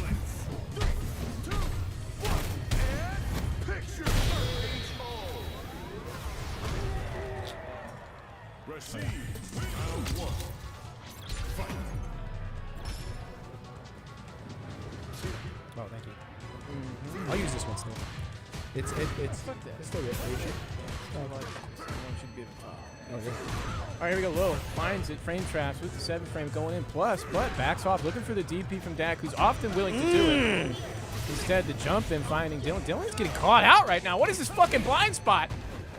It's the air approach. Dylan is relying a little bit too much on the ground superiority and not stopping these jump ins. And now a perfect parry changes the tempo once again. Dylan unhappy. Has to lock in right here, right now. What a wake up jab to start it back. So Dak Josh just fucked something up there. Dylan now able to run away with it. Dak Josh by 100% on blocking clutch overhead. So, oh my God. As I said, it's the hyper focus on the ground that's unlocking the sky. Whether it be a neutral jump or a forward jump, that is what's the deciding factor so far in the set. This is an unprecedented set point for Dak Josh. He should not be winning this hard. Come on, Dylan. Did Dylan see the statistics? I don't know if Dylan saw them. I don't think so. He needs to know that he won 6 to the 9. Come on, brother. What? He's 2+? Immediate level 3. I love that spin from Dak Josh. Oh my God. If you find a burnout, it's up to Dylan to react with his own super. But you need one more sequence. Is it a perfect parry? No, it's a counter hit. Immediately into the DI reset. Dylan. Dude, he's fucked. He's Two dead. touches away, 2 throws. Dylan has to make a miracle happen right Oh, now. He's got no. just enough to make it work, and that is he's just dead. What the fuck? Dog, That was quick. I'll say less. Because if I start talking, I'm going to upset We just go somebody. next. We just go next. I'm just going to upset somebody if I start talking, okay? So We just go next. Jesus Christ. Dak Josh was throwing in ways that I haven't seen him do in a long time. So very good from Dak incorporating the throw. That was really hard to deal with, man. That's Rashid. Whoa. Okay. All right. Next match. Can somebody, can Dylan go and retweet Dak Josh's tweet about Rashid just not being all right? Like, Yeah, I was going to mention that. I 'Cause, actually you're lying, didn't, bro. But like, man, my character's ass proceeds to summon tornado. I was gonna say, and bring our misfortune. our local top player, Chris CCH, weighed in on Twitter saying, I can't believe there's Rashid downplay among us right now. Yeah. So, Chris will not tweet unless there's something that really needs to be said. Yeah, exactly. He's not an often tweeter. So Y'all are downplaying. And it was fast. It was fast. The downplay happened, and then the downplay check occurred. So shout out to Chris. Thank you, Appreciate son that. of Tim. Thank you. Appreciate That's you. that stand medium kick. That's out there on the internet, right there. Whoop, don't ever. Don't do that. You crazy? This is a set I don't think we've seen often as well. Schnois versus Prisma. Show me the head-to-head. Yeah, let me Give me see the that. numbers. While I'm getting these numbers, quick question. Quick answer. Angry Bird playing Sagat Rashid according to the card. I think it's Angry Bird. Do you think we're ever going to see that Sagat? Yes. It's just going to be straight No, Rashid I think the whole way. What do you mean? Angry Bird Or plays is it, Sagat Rashid? who's the other bird? Big Bird? Big Bird. Big Bird. Who's the Rashid player? That's Big Bird. Is Big Bird? Yeah. Big Bird has Rashid Sagat on the card. I think he'll play Sagat.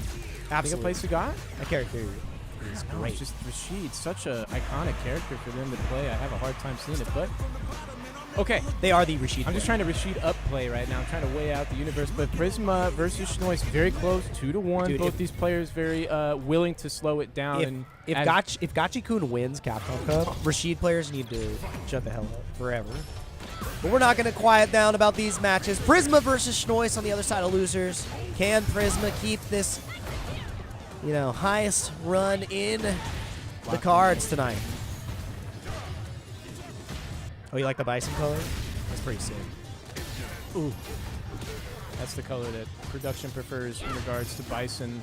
Production, a fan of Bison. This is our final first of 2 of the evening here. And Schnois is trying to battle his way back to grand finals. Has to fight through Weasel and then Dak Josh. And then somebody fucking else after Potentially that. Colin or Danny to get there. So the path is looking dire, but so far he's making headway. A good, solid round 1. And that was a belabored solid round 1. So that's extra confident. Yeah, that was mad fast. Oh, let me fix this.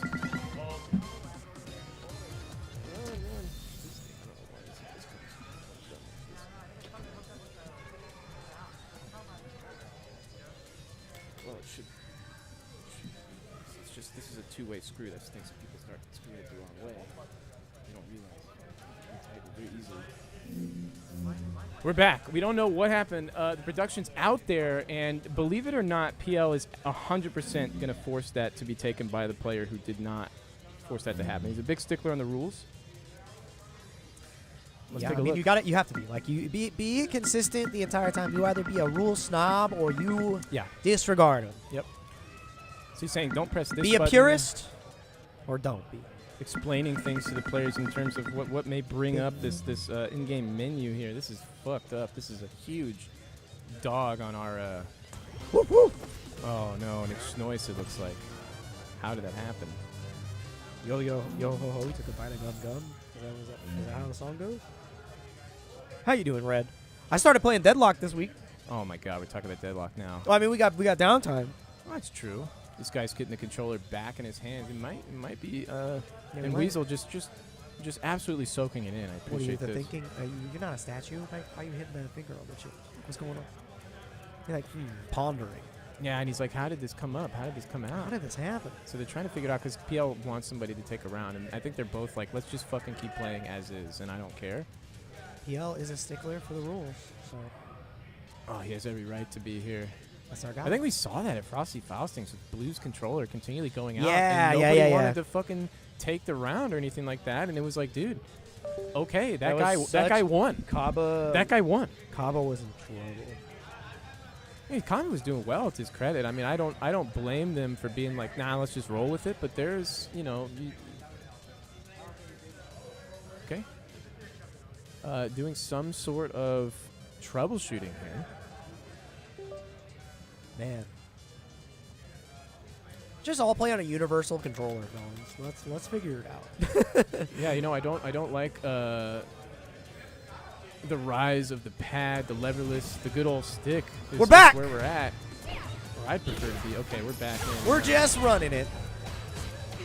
And there must have been some sort of mutual agreement on whose fault that was. What the hell? Anyways, doesn't matter. Big Stand Fierce starting things off. Schnoiz finding a huge connection round 2 of Game 1 after taking Game 1 quite convincingly, though it took a while. So Weasel, although down, certainly not out by any stretch. They're looking very solid.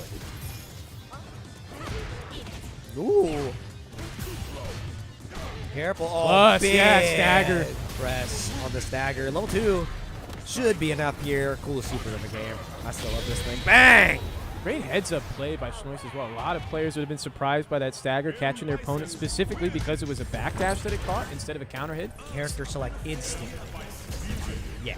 Going right back to the I DJ. think I respect that, yeah. And Weasel making a critical error, taking the Viper out initially. The momentum right now is completely shot, not just because of the character switch, but also because of the controller malfunction. Yes, yeah. exactly. So this is a tough spot to be in specifically for Weasel right now. Still, the DJ has, the DP has ways to escape this Bison pressure that we haven't seen last time. And it's already starting so far in Schnoiz's favor. I like that wake up though. Show the jabs. Schnoiz trying to bait something out. Weasel saying, nah, we put buttons out. Have to fight out of the corner. Finds the slide to do so. The side switch, but tossed right back in off the landing frames. They were blocking. They could have teched that, but Dang. instead, the Joe catches you. The crouch medium punch. Ooh! Plus frames. Low on gauge is Schnoiz. Yeah, if Weasel can hold to this momentum, Schnoiz is going to find their way into burnout. And swinging is Weasel, the DJ player, trying to force it, but not too readily. Knows that if they continue to chase, it'll be too predictable, so falls off a little bit. And that's where Schnoiz finds the space to get that jab in and find the conversion. Round 1, Game 2, going to the Bison player very convincingly here. The thing that's so scary is he's got all that bar to work with too, so he becomes that. The punch gets that much more packed. I hate that wheel kick right there. It's just so good. Ooh. Close to getting grabbed out of that parry recovery, but not quite. Weasel almost had something going there. Still a tremendous life lead for them. Remember before that Weasel was basically down and out. I mean, we were... Wow, the wake up jab. The confidence, the press in that moment. Level 3 doesn't come out. Oh, but it's going to be an easy comer afterwards, and it's only going to need 1 bar. Bang. And that was versus K-pop that Weasel was down to the wire against. I remember that now. And that was a struggle to come back from, but Weasel was able to do it, so you can't count them out just yet. Nice spacing, but Schnoiz doesn't take the bait. How many DPs are you willing to rip? You've gone for Oh! it time and time again so far. Prisma, big punish counter. Level 3? Absolutely. And that whiff knee from Schnoiz kind of threw the timing of the game off in the corner there. Schnoiz able to pick up the scramble situation, convert it to a level 3, and now could be guessed for game. You can take 1 throw. Schnoiz just going to claw this space. God, brother, that was again another quick one. Okay. Yeah. Good stuff to Schnoiz. Going to be moving on. Sending Prisma out top 5. Still, great run from them. Happy to see break the barrier of, just top 8 now, getting into that, a step up.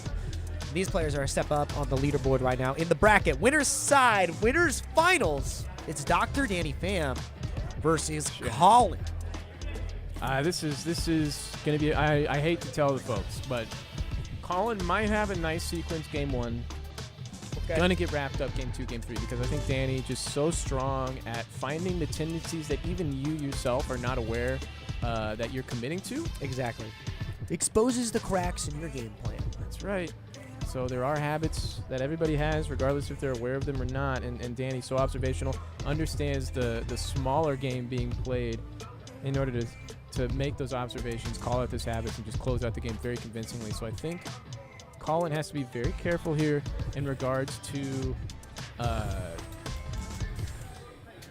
giving Danny a little bit too much space. I think how you win this one is just running your shit, running it as hard as you fucking can. Believe in your praying sequence. to God. Believe Yes. in your sequence and act as if it's gonna hit. Because I don't think if you try and slow it down and play the straight-up game that you have a chance. It would be a great practice. Make no mistake, it's what you have to work on in order to leverage this to a dub. But in the tournament, I think you just run your shit. Aki really benefits that if she can play at a space where she's not whiffing and she's getting the starter pressure, you're happy. So, like, as long as we're not whiffing too readily, just run your shit.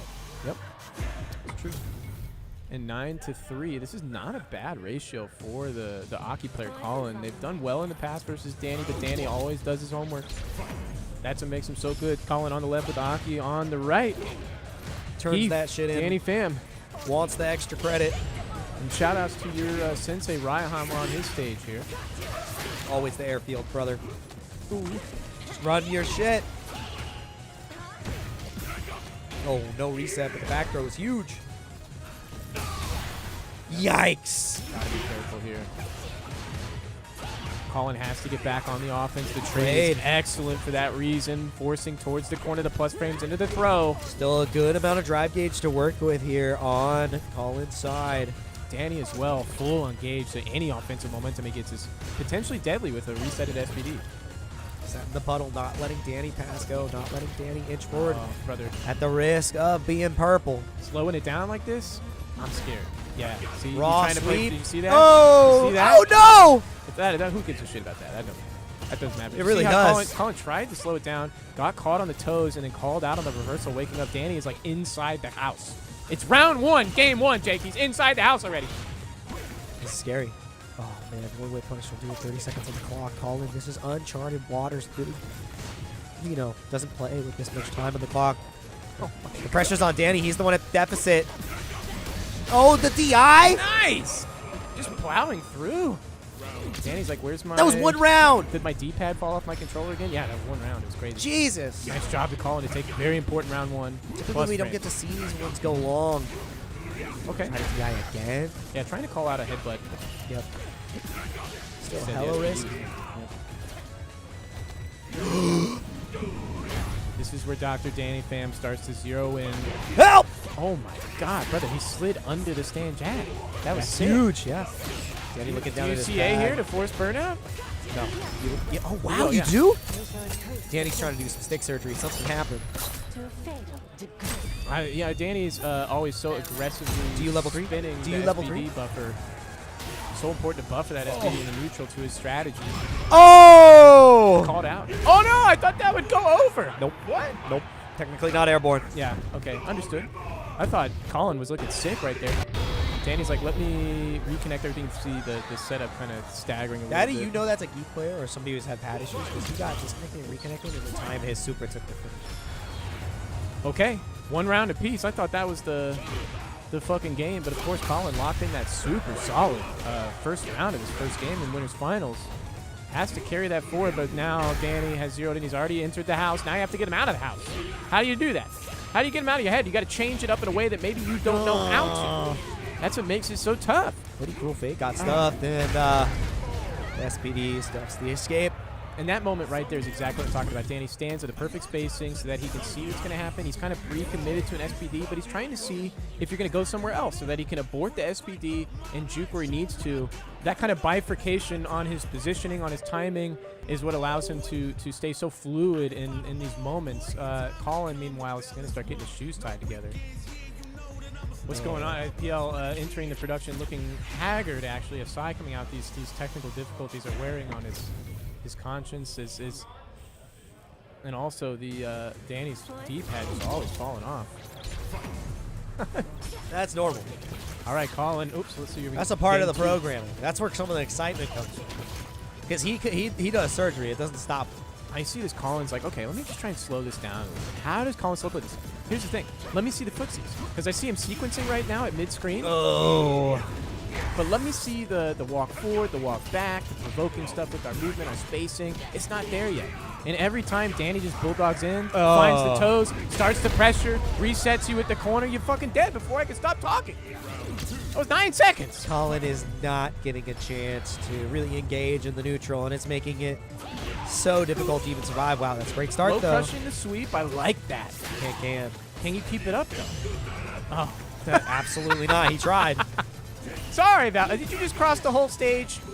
Let's go to the corner real quick. Using Aki's corner carry against her. One more guess. Danny's about to be in a 2-0 lead. And you have to delay jump out of that setup by Danny. If you hold up forward, you're going to get caught. If you hold block, you're going to get super. Oh, my God. All you need. No, didn't even spend. Doesn't matter, though. 2-0 lead for Danny in an instant. And these small incremental adjustments to timing and spacing by Danny Collin is trying to play that game right now in the neutral here. But you can see that they're trying to find their way forward as opposed to being a very finely tuned machine in that regard. Oh my God, I love the DI attempt on wake up, but right now we're fucking sending shit. That means break the glass, find the emergency equipment. Time of death. I'm trying not to do that, and it's hard. Right in this moment, it's very difficult. Is it still in school? I'll call it. No, we're good. If you screw this backwards, then you're in from your intuition when it's loose. No, It'll I'm just holding. Oh, I see. He's hold. Okay. Oh my God, empty low off of the. It wasn't even empty though. That was crazy. Just a missed Oh, look opportunity. at the micro walk! God, you're right. Help! Don't jump! Oops. I'm scared for Colin. First command grab. Colin trying to fight back. SPD and the SPD guy. Oh my God! The DI again into the catch on the ground. That's difficult. I actually really respect Colin trying to slow the game down. That's where you have to find your answers in your progress as a player. Yeah. But Wop wop. That was rough. the disparity there, it's a tough skill to work on versus somebody that can gap you like that. But it's where you have to start. It's where you have to find it. So Colin sending down to the loser side. That was winner's side. Plenty of time to think about it. If Jake's wrong, what do you mean? And now Dak versus Schnois. There we go. And these two stepping up to the plate, these are old rivals as well, I'd say. I feel like Dak Josh is been winning more lately against Schnois than they should, and Schnois does not like that. Ooh. Schnois now Schnois realizing is like, that it is indeed man. his turn to play. Well done, Schnois. I was 5. And it's hot seat time, fellas. One of these players has the chance to be on the stream for the rest of the night. And this is where it's most important to start heating up, as Ken would say. Dak Josh versus Schnois, 11-10. But Dak has been on the up and up as of late. This would take him to even, but at the cost of Joe having a previous hefty lead. So, I mean, that even doesn't feel 50-50. It was previously 50-50. Actually, Schnois able to edge it up to the 11-10 instead of being 11-10 in Dak Josh's favor. And yeah, I'd say before, you're right, Schnois did have the lead, but he's been kind of quelling Dak Josh's advance at this point. This is the game to really decide if Schnois is going to start gapping again or if Dak Josh is going to stay head-to-head. I think he's going to start gapping. I don't think Dak has the sauce, but we did see some nice sauce from Dak earlier. Who was he playing that he was doing well? Was it K-pop or? Yeah, he played Thuglos. Was it Thuglos? Thuglos. He beat Need. Who else did he take down? He lost the Christmas winners. Yeah. Damn, he's been on a run. Okay. Anyways, the Blanca coming out for Schnois. I like that. I've told him to stick to the Blanca. Please, for the love of God, stop picking these other characters. I mean, he played the Bison in the last set. He was pretty He did. I just realized that, so I'm going to eat my shit right there. Yeah. You're going to have some good games to witness right now. Good games to enjoy. Top 4 at the Salon Seattle. 3 out of 5 for the rest of the evening. This is losers semis. Dak Josh left side with the Rashid on the right. Schnois with the Blanca on the streets of Paris. Who with Paris? Oh, I don't know, brother. Oh, the grab. Off the empty ball, putting that out there early. Schnoi's not wanting to over-engage here because of this drive deficit for the trade. You're more than happy about that one. There's the meaty. Super plus. Great drive reversal from Schnois to get out of a forced situation, but they're neck and neck right now. Schnois is in the disadvantageous position. Good checks, creating space, but not creating conversions quite yet. These answers are just not here for the Blanca Ball just yet. OD. Always on point. Mixer, though. Yeah. Where's the anti-air? Walk forward, low forward. DRC's called out by the OSDP. That was nicely done by Schnois to take that big step low, but Dakjosh's defense really good on that OSDP. Has to be careful about sending that automatically. Schnois will bait that out. Lightning Beast is going to be spent early here. I completely agree. And conceding your turn afterwards on -3. Was that a Tommy spin? I looked away. We don't like Tommy spins. It might have been. Oh! Air is huge. You get a little bit more Lightning Beast action now. Overhead! Yikes! Yeah, find something out backwards. That's not right. That's part of the setup. It is. Oh, yeah? Uh-oh. What's happening? Oh, what? Stagger, brother. He was reaching so deep in the well. He was into the earth at that point. Far past the water. Three throws at best. Oh, my God. Three Level throws at best, right? Yeah, it's over. My turn. Yeah, that tornado's pretty good. Dakjosh right now. Damn. Game 1? Okay. Game 1 of the final of excuse me, this is the second first to 3 here. Schnois has plenty of runway in order to make some reads and make some adaptations, but he's got to start sooner rather than later. You do not want to give Rashid a 2-0 lead, especially Dakjosh. Oh, wow. Jump in. Great escape from unusual a find. Yeah. For Schnois. Dakjosh usually so sharp on those anti-airs. Okay. What's Dakjosh do here? Do you reversal? No, Schnois tried to call it out. Great timing on that stand roundhouse. Oh, Okay. caught the startup of the OD Whirlwind. It's a hard trade to say who it goes in favor of. I think Dakjosh running away with it, though. Oh.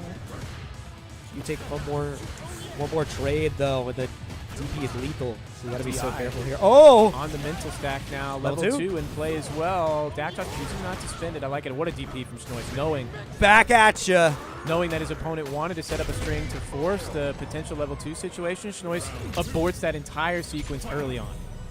Takes the round because of it. Oh! Micro walk back off the knees. Level 2 is there. I felt that chop from here, but it broke my neck. Oh. Great defense. Oh my. Whoa. Hey. I don't know what happened. It's okay. Caught low by the DR. The scramble situation going in Dakjosh's favor, but it's great defense against the level 2 in the back throw. Lightning Beast. Sealing the deal. He's afraid. That's why he's okay to take the throw. You cannot afford. Oh, too far away. That movement was way too loose. He could have had that throw. It was actually looking pretty nice, but instead Dakjosh slipping Oh, what a away. side switch. Just one gap is all Schnois needed. I'm sorry. Burnout's so scary, and that's why the level 1 comes through. Dakjosh forcing the gap there. But the first round is in Schnois' pocket. Wants to close it out right here, right now. Potential guess for game underway. Can't do a bucket Chad. Can bust out. No level 2 in sight for Dakjosh either. Answered excellently, and it's enhanced, Red. It's enhanced. The crowd liked that one. Here we go. That was excellent from Dakjosh, understanding exactly what Joe wanted to use to force the situation to a head. Oh, weird side to be on there. Caught Joe out. Just wasn't. It wasn't even a punish. He was just blocking the wrong way. Oh, what? That was the beat out DP. Yep. He's trying to find the DP. Delay The stack walk is forward. crazy how he's zeroing in on that. But he's burnt out. It costs so much drive. He's trying to survive. You have level 1 to defend yourself, and it doesn't come out. Tried to. Not the end of the world, though. You're going to have a lot of drive gauge to work with against only 1 bar on the Rashid. And level 2. If Schnois can find the hit here, he's got level 2. Level 3 is striking range 12. If you just hold on to it, you're fine. You're chilling. Dakjosh spending a lot of bar. No. Oh, my God. And it's a perfect to set up the 2-0 lead here. Dakjosh on a mission.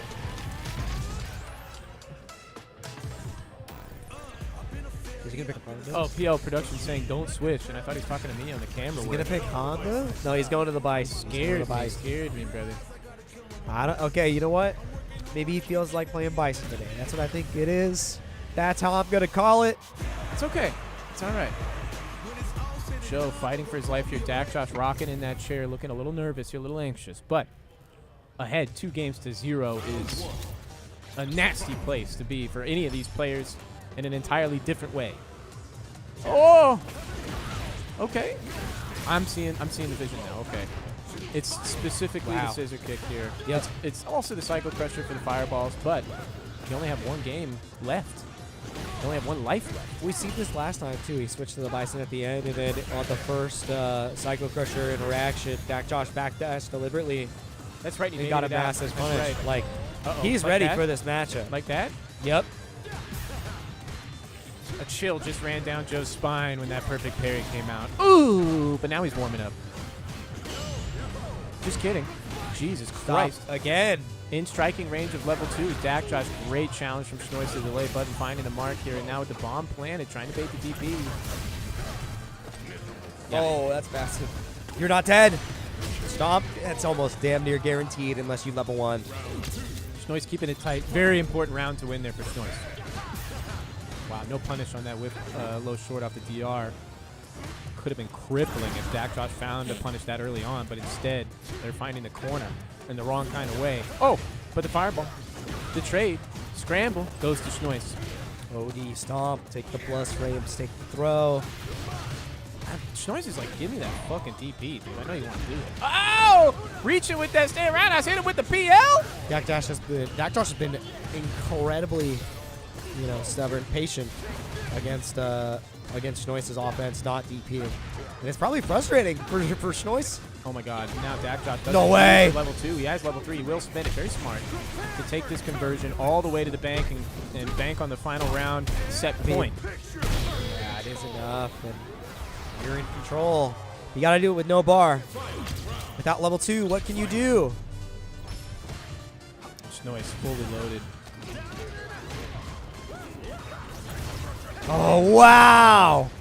Don't be discouraged here. Many would be, but Schnoiz calm as a cucumber. Nice jab check to overhead, creating space. What timing. Back throws, massive. Counter hit into the perfect parry punish. A lot of drive gauge to still work with Dak Josh trying to find a way to press out. Dak Josh is just crazy on these challenges. So many parries. Oh! The jump out! Oh, that jab almost got caught. Jump out right back. Huge whip. Schnoiz will have another opportunity, another chance, because game 4 is on the horizon. Jesus Oh. This is how it starts. Yeah, I'm kind of reeling myself right now because I'm a huge Joe fan, and I don't hate Dak Josh, but I do not prefer his style of play, we'll say. And so I'm heavily biased towards Joe. I'd love to see Joe win here. Oh my God, the Bison theme coming in. Dun, dun, dun, dun, dun. Here we fucking go. That's what you like to hear. Oh, The just walking him stage down. has been set. The aura. The stakes have been established. Can't Schnoiz make this comeback? He's getting beat up to his own song. Okay, now it's back on his side again. Baited again. No bite. Overhead dealt with. Trying to find the spacing trap with that preemptive stand fierce, but Dak Josh checking it with a bit of a delay. Dak is just baiting the hell out of the Psycho Crusher. His button placements are That's looking huge. pretty good right now, Dak Josh. But Schnoiz has been a master of the corner position. He missed the hell rise. No way. You're not able to kill here. But you do have level 2 suddenly. He's not going to set it up. He's not. He's going to take the mix up. Daggers. This is where Dak Josh eats. Can Joe get out?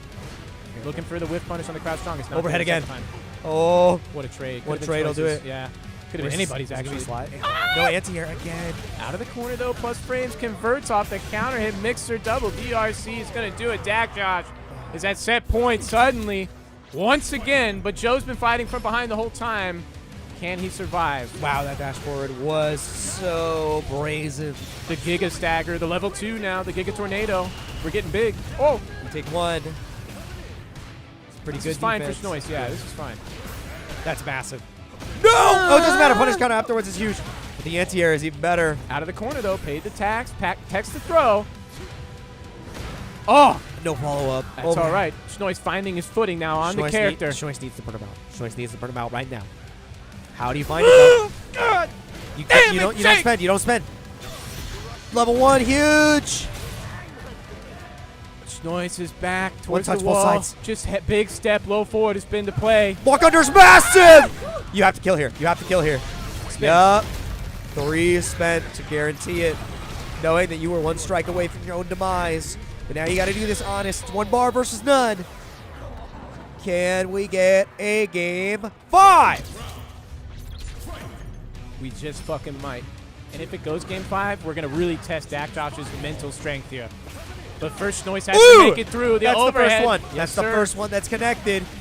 What's the setup? Do we gap here? No, throw tag. No gap in sight. Schnoiz staying solid, finding his own throw. Back to mid-screen we go. All Dak needs is 1 advantageous knockdown, though. Look at the level 2. Good He's got defense. it in his possession.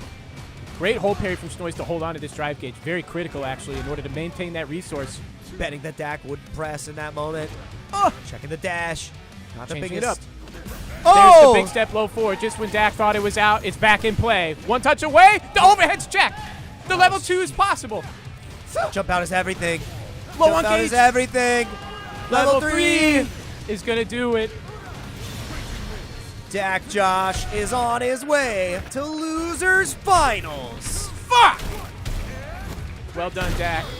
He's wrapping up that cord, brother. He doesn't even know that he has to stay right there. Wait, Dak. Don't move. Plug back in. Okay. He's gotten the message. Dog, I thought Leica was stepping up to the plate for fucking losers finals. I was like, what the fuck happened? Where was I?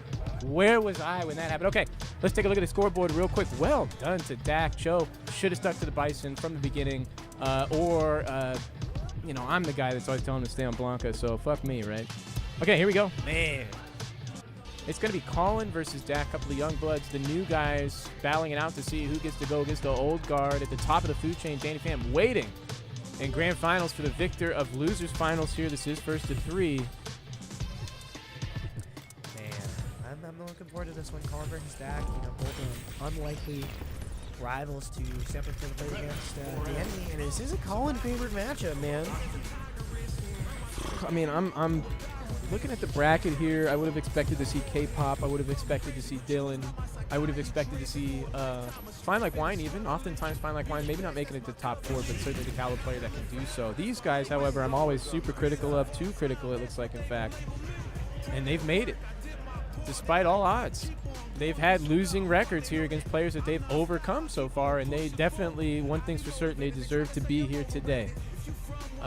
Dak really trying to think about it and digest, take his time. No thoughts, head empty. Keep the hot seat hot, brother. My brother's hitting the fucking Socrates pose. He is thinking. He's like, therefore I am. Okay, here we go. Here we go. I whiff, therefore I punish. That's yeah. Man, oh man. Losers finals here at the Salon. The week before the quarterly. Tensions are rising, and stakes are rising as well. These players are all duking it out for $125.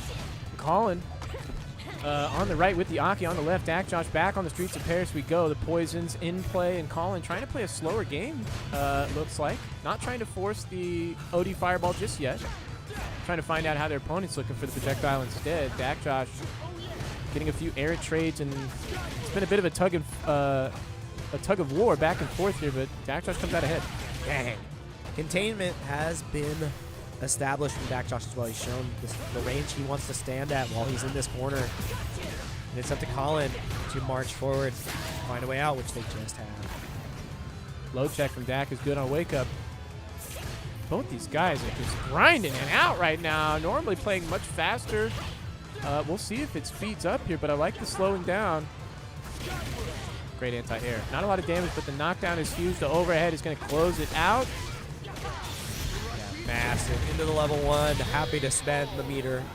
A worthy cause to part with coin.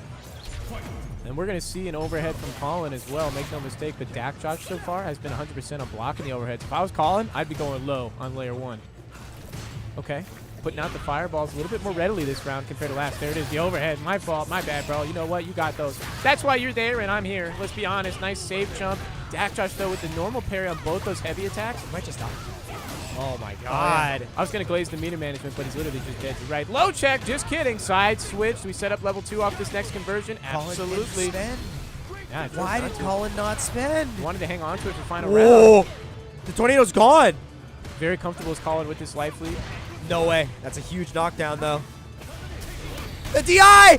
What's your air combo? How do you optimize? One more touch. Mix up. Burnt out. Lights out. No! Whoa, too deep. The anti-air did not reach. That's tough.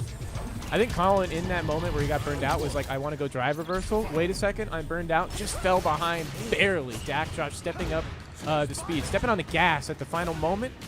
Returning to speeds that we find a little bit more normal here.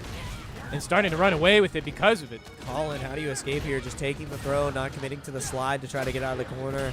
Buttons haven't been working out too well either. Dakjosh is containing excellently. God damn, he can Level 1?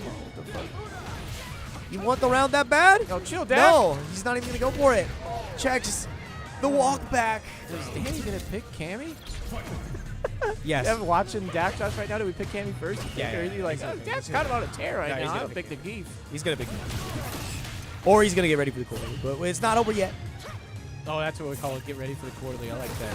Oh! Over-committing. Ooh, just bouncing on the floor like a fucking basketball. What was that combo? Oh, Looking enhanced like a jump Tekken. and the big whiff. Colin tried to stop him at the pass. Great drive reversal. Colin oftentimes placing the drive reversal quite well. It's the first one we've seen. Burn him commit. out? Yeah, absolutely. Now you have level 1. It's going to be immediately spent. We use all our resources. It's a good answer. Still has one left in the tank. Oh! Yeah, Dakjosh on point, ready. Level 1 again? No, not spent. Oh, you trying to command grab? Yeah, these guys checking each other back and forth, but Dakjosh is the one that's ahead. It's all going to fall his way if it's a mutual exchange. Wow. Now you're in chip territory. It's a level 1. Anti-air is more than enough. 1 game away from his chance at Grand Finals. Dakjosh surging. I feel like Colin is like, what do I do here? I don't know. That's a tough spot to be in when you're down 2 games. Dak is so sharp on these punish counter follow-ups. How do we change this up? Stagger on that stand roundhouse was fucking enormous. Looking for something, anything. Dakjosh though blocking it all out. Huge life deficit, but looking confident still, which is cool. Yeah, you take the throw. That's round 1 on the board for Colin. I like not going to the DP there. You want to keep them. You want to keep that DP lurking. Don't want to show too. Oh! That's a bit of a chink in the armor there. An errant anti-air. Gotta be careful. Just the neutral jump baiting out the DP like that actually could be the beginning of the end. If Colin zeroes in on that tendency, gonna start to flood the mental stack with stupid jumps. Oh, we just woke up. Colin's got to get his game started. I'm sorry. Dakjosh got to get his game started right now. Smells the blood, knows he has to go in, but Colin... You have to win this round without spinning your sock. Right. That's what makes it even harder. Now, believing in the jump buttons, there's been a couple of times where the jump forward just hasn't yielded anything. He'll spin critical art if he gets the hit. Oh, drive reversal. Do you tornado? Oh, you crouch medium kick. You close this out with level 3. No! What? Oh, my goodness. I mean, it's just a game. It's just a game, but like, oh, the greed. It's easy to say why here, but I think Dak may have dropped the combo. I just don't see him holding on to that. Yeah, I don't know why. Like, I respect it, but you just fucking... If the super Rashid kick juggles the right way, you can do it, but I think he didn't juggle it right. It's just, there's some irony in the justification there, because you win the round without spinning super. So obviously it's possible, or else you couldn't bring level 3 to the final round in the first place. So what the fuck are you afraid of spinning it for? It doesn't matter. Corner position, Colin. Now, smells blood himself. Dakjosh is the one doing all the bleeding lately. Great jump out. Doesn't matter. You pay the tax. In fact, you pay the whole round for it. Great job. Colin's starting to run away with it. Dakjosh is 2 in his own cups over the dropped combo from last round. Might be paying with the whole set. If we can't turn it around quickly, Dakjosh. True. Brother, that interest is racking up like crazy. Trying to respond here.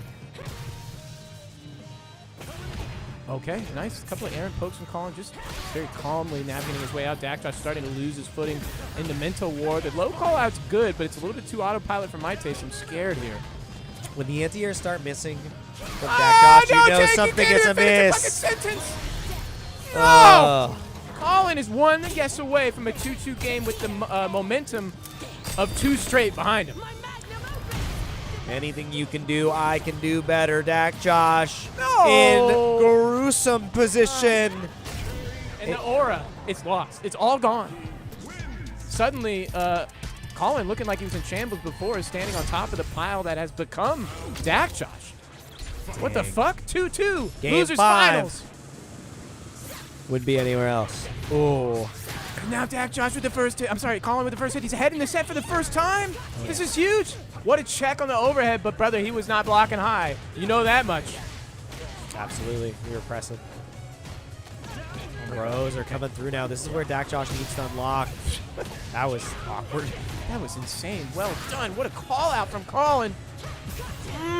It's in the Keeping name. it tight as well. That's like +3, +4. You can go to that throw and still squash the 4-frame challenge. Collins showing Dak Josh Oh! there's not an inch that you can escape through here, brother. Set point for the Aki player. Well- Hungry for the Danny matchup. Wants the run back against Danny. Wants the chance to get a Salon dub in their belt. Oh, baited. This is going to get slippery quick. Oh! Spaced excellently. We're not going to spend. We're going to be going into the final round. Fully locked, fully loaded, and potentially off of a perfect. Nah. Oh my God. Striking critical back. art. Oh, not this character with Striking critical art. back. He's set into DI at the corner to be extra dirty. Do it. Do it. Do it. Do it. Do it. Do it. Do it. Oh! He's clean with it. Fucking Jake. He's going to go all the way with the critical art and kill. This is fucked It's not enough. It's not enough. It is. No, it's not enough. No, it's not. It's not. I thought he dumped. You're not dumping? I guess they made the judgment call and said, I can't kill from that threshold. It's going to be so close, though. How do you survive here? Throw is lethal.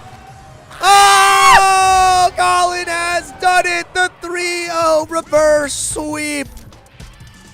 Unbelievable. Dak Josh, dude, from the drops or not Wow. use super, and it just whoop, gone. Miraculous. Gone. I tried to save the bar, and somehow I lost the entire set for it. That- Miraculous answer from Oh, Colin. my God.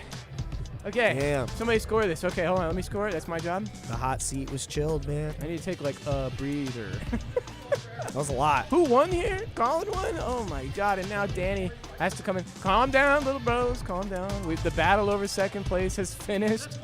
Let's get this party underway. I don't really mean to say let's get this party. I fucked myself there. Okay, Danny stepping up to the plate.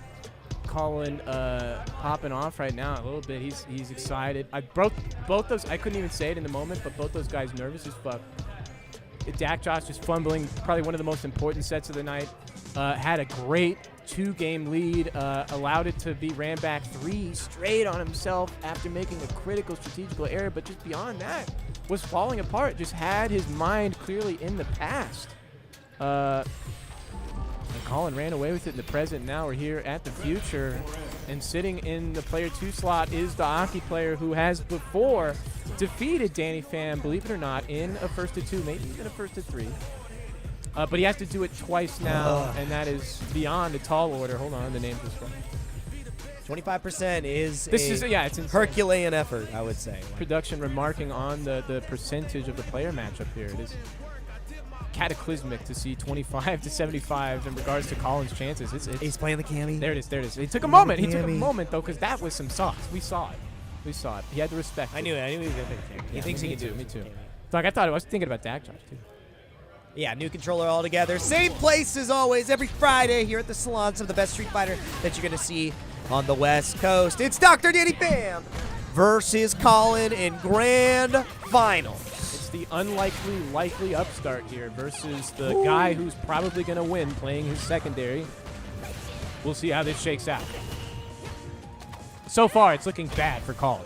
I'm kidding. What? Was that a dive kick? It was. The Cammy Pham does not dive kick. What's going on? Oh, big drop. Oh, no, on your main too. We don't like that. What a DP. Going into burnout on your own terms. No, DI answered. Oh, wow, that punish was left much to be desired. Just got an Aaron buffer on DP. Not used to that motion, perhaps being in the buffer. He doesn't know. He doesn't know better. That's the neat part. Danny always goes for that, man. You know, it's kind of interesting getting that DP on that landing, just in terms of how Danny's used to buffering. Anyways, I don't want to delve too deep into that corner position for Colin. You have to run away with it here. Absolutely have to smother Danny in 1 or 2 games straight. Just murder the fucking game. Yeah, you can't give the Cammy No. Take it out. You need to take down the Geef. Because it's strange, the Cammy's playing a really strong Street Fighter game, but the actual Street Fighter 6 Cammy game is a little lacking for Danny. So if you can play to the strengths in the character matchup, you might just be able to force the player matchup over the top. It's okay. Ooh, spin knuckle. Oh, but Danny Stopping doing Aki some, at the pass. homework on the character. No matchup, way. obviously, Wait, does yeah. this catch jump back? It does. So lucky. And that's what I mean by, character matchup. That's not matchup familiar. experience right there. Oh, walk him down, baby. Yeah! There's a follow-up there, too, Red. True. That was such a good checkmate. Okay. Play your game. Dude, I love watching Colin. Hate losing. Love watching. Okay. Bust out. Danny saying those plus frames you just forced, they're mine. Instead, though, the anti-air from calling on point. Brother, they just fucking beat the shit. Somebody block. Thank you. Never. Uh-oh. No, wow, actually didn't commit. It was a nice punish. Oh, right through the bubble. You're alive. You're alive. You're alive. Because Danny spins anyways. Wants to put the No! back throw. No back throw. What? There. Oh, There it okay. Your sins have been forgiven. You're dead. You're dead. Just kill him. Is she not punching up to get a, No, a, she- a I- drive impact set up on back throw? Maybe Not not. off of back throw medium. Maybe like not, the yeah. jump could have been there. So, I mean, still great interaction afterwards. Colin, game one on the board. God bless him. As they say in the South, bless his heart. Put a Bless game on his the board. heart. Yes, sir. Oh! Dive kick. That's new. That's exciting, brother. I hate the fact that we're Yikes. seeing Danny's Cammy get better. Fuck, man. I love it, dude. I like his cami. Pissing me off. I like his cami. These other guys are just doing raw drive rush every time in neutral. His cami's Every sick. Friday, they don't give a shit. Danny's building another character. What's going on here is a sweep afterwards. It's not optimal, but he'll take it.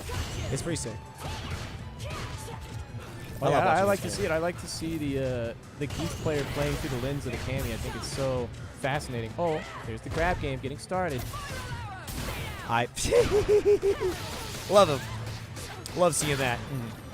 We got to show it. Danny trying to backdash there. Oh, you're done. Absolutely, it's free. Yep. It's no. What are you doing, you greedy gamer? It doesn't matter. Danny trying to find the reversal with the parry there in order to get the side switch into the runaway. Colin calling it out with the throw. Taking round one at game two.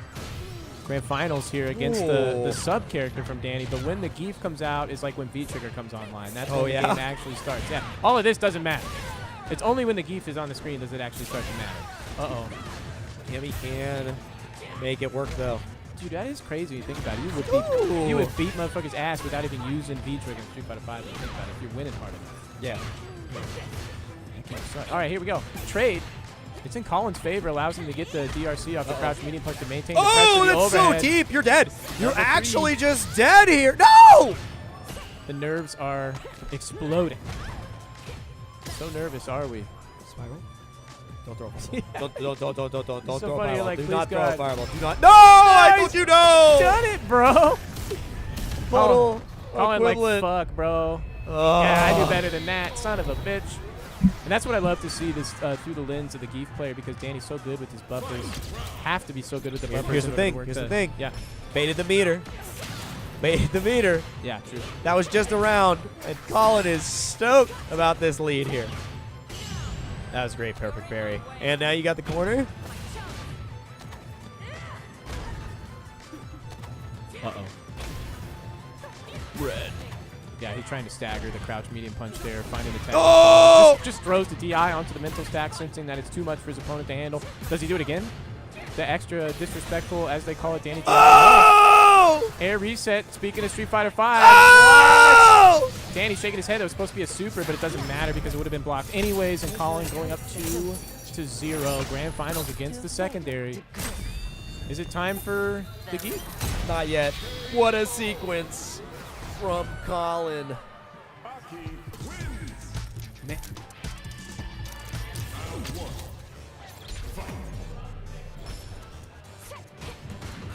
You probably shouldn't hold it. We can hear the contrast. Oh, sorry. Go ahead. Sorry. We're back in it. Colin going up 2-0, maintaining the Cammy is Danny. He says, I'll lose the set. It's okay. And then I'm wondering, do we pick the Cammy in game one, or do we just go straight to Geef? We'll find out. Good. Subject to the throw loops once again. It's a difficult position to be in. You just kind of have to let those, flow right off the back. Get right back into the correct headspace to survive here. Sometimes you take the throw sometimes. It's okay. The strike throw game, immaculate in that round for Danny. Yeah, that was he the straight. that was the spin knuckle got close, and it landed on the start of the bubble. So even though it went through, it wasn't close enough. Big level 1. Danny will take that. A lot of the time, the mentality versus reversals has to be whether or not you want to eat them. Not really trying to bait them, just whether or not you'll take it on the offense. There it is, Danny sending one over the bow. Rod the eye on wake up, unafraid. Every single time, Danny's not afraid of the -3. So disrespectful. Oh, No conversion. drop. 3 jab victim. Don't throw 5-1, please. I know. Not Stop. again. Not again. Oh, look how far forward Danny walked because he knows Colin's a little afraid of the fireball situation. Okay. Oh, he tried again, dude. He's such a little shit, dude. That's so funny. Little rat. Yeah. Okay, all right, buddy. You gonna escape my throw twice? He's gonna try again. He's gonna try again. It's the Trying to walk. go for the throw. The walk forward jump. Yeah. Okay. Dang, low. He got the low profile right there. Yep, crushed. Crazy. Careful. One touch. Oh! Colin is gonna reset the bracket here. Yeah, that's quick. That's painless too. He's only gonna need one more OD follow-up into the super to do it. 3 down, 3 to go. You dead. Pick the geef. And it's a perfect. We're gonna find out where Danny decides to go. I think he's gonna hang on to the Cammy for one game because you gotta send the statement that I'm not afraid. So this is the reset right now.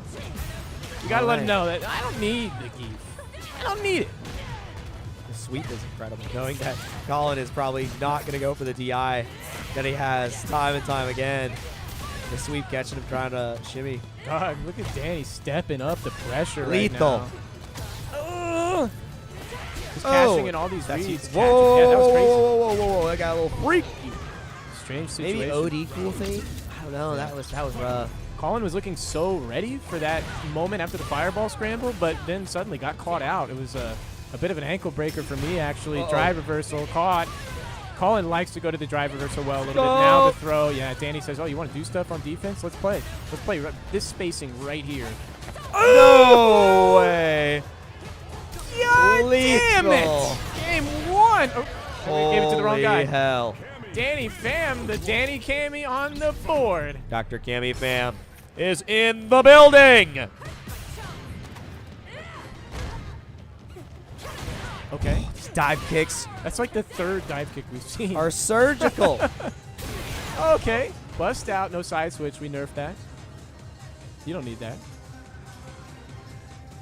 Oh my God. Just taking the time to practice the spacing on the dive kick is diabolical. No DP on that one, though. Now you're stuck in the corner. Real low on gauge. Do you bust out, Danny? Nah, you delayed tech. Hits a bar from the tech. It's crucial. It's going to keep Danny out of No the way! Because he took that throw, he's not in burnout right now, so very valuable defense earlier on. Sets up the escape now, DP? perhaps. Oh, Yes. yeah. And not in burnout. That's what's most important. No, the DI back with the throw. What? So heads up, most players would have defaulted to the button afterwards. Danny's such a strong player here. Level 2? Oh, you're safe. You're safe. You're safe. OD fireball follow-up, trying to catch Danny. Ooh, that raw drive rush is a little sloppy. You see Oh, the air throw. You forget she has it, but Danny is accustomed to these conditions. that? Dog, there's no way that he kind of was sandbagging the first set, right? Oh, No. He's Not a he's chance. figured it out. Oh! Ooh, he needed the dive kick there. Went It for the doesn't matter. throw. Yeah. Dude, Danny is so fun to watch. Okay, Colin finds a bit of a moment here off of that parry whip from Danny. This could be his round Ooh. because of it. Yeah, you just have to step on the gas, please. And Danny knows Did. it. That's why he's willing to send it, because he knows I DI. have to. Colin should be willing to eat all these reversals with a smile on your face, Air to air. because it's setting up your win condition right now. CA's up the table now. You'll die. So you just have to stay in a very... You can't go below Nice the job. You can't. Oh, yeah, big pickup. Danny trying to dash away from the string at a different spacing than he was able to, actually. So a Unafraid. mistake there. Yeah. Unafraid of that level 3. Oh, you baited? You're in trouble. Oh, that punish left much to be Yeah. desired. Well, that's why I'm so interested as a grappler where his buffers are normally, because he doesn't have to deal with DP. So it's funny that he's at the corners so much. Ooh. Yeah. Pay the Okay. price. We're back to even here. Colin had a lead. It's quickly snuffed out by the level 3, but Colin one touch away. Ooh. Should he find a hit, he will take this game. Even if he doesn't have drive rush, as long as he has the right conversion. Oh! Nearly. Danny had a great read there. Pinnacle? Missed time, Nope. though. T.I. he's not close enough. Air to air. Oh, boom. Oh my God. Get the confirm. How do you kill? Counter hit is how you get it done. 1-1. Grand finals. We got ourselves a match. Okay. Danny's saying I won the first game off. I'll stay on the Cammy now. Why not? It's going to allow Colin to move the set point Ooh. if he drops a game as Cammy. Danny was close, though. It's true. Starting to figure it out. The gears are turning. Colin just has to tighten it up a little bit, and he's been doing so through the past couple of games. The check on the spin knuckle is the only missing piece right now Right. for Colin. Oh. Yeah, Danny just has a little bit more range of him in the adaptation game, dancing outside of these options. Back throw doesn't kill, but man, you are compromised. Yeah. Oh! Yep. Slam the Look at Colin slide. says, I thought I would beat that, something like that. Maybe I thought I was going to Can't learn on the fly here. You have to be already ready. Yep. Corner position. Cannot be asking yourself questions about the matchup in Grants. And that spacing that Danny's playing, that covers so many different options. Oh my God. If you whiff throw, if you whiff parry, if you whiff a button, if you whiff drive reversal, if you jump back, I mean, he's just so ready. Colin, the key for Colin here is to kind of delay his options and stick more to his blocks. So far, he has not. He's been going for an option almost every time. I don't think Colin could do it, man. I'm sorry. It's shit. it's Let me 2-1. Score that. Yeah, 2-1. Sorry. This is looking rough. Danny on set point now. Good check. What do you do with this? Danny right back in with the plus frames to check. Puts him back out. But the Bust DP. out every time. No whip punish on that is absolutely massive. Colin expecting the block Every it. time. Just not ready for the Oh. range change up. Danny bringing so many cheeky angles of this character. Rough around the edges, but they're so sharp Ooh. for it. Oh! Oh! Finally checking it. That's what I said was Yeah. missing. Just didn't have the Baited? conversion. Oh, yes. Route to get the stun in the corner, and you shall win. That's what we're going to see here. Colin Man is- grab, not even going for the stun. Whoa! The key for Colin is to take every single reversal to the grill. You just have to be careful when you try and bait because you're going to give Danny too much space to play his strong neutral. It's a hard knife's edge to ride on your offense. It's all about the reversal for Colin right now. Finding it or just eating it, it doesn't matter. Right now, he's on the back foot at the corner position. Uh-oh. Converted. Oh, my God. Hovering at that space and finally a block, a delay low. It was such a good option for Colin. Yes, The take that throw. throw. Don't get antsy here.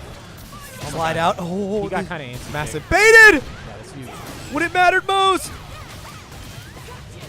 Danny's known to do the same option multiple Level 3. times. The wake-up Oh crouch my like kick, God. knowing you'd respect him. Set point.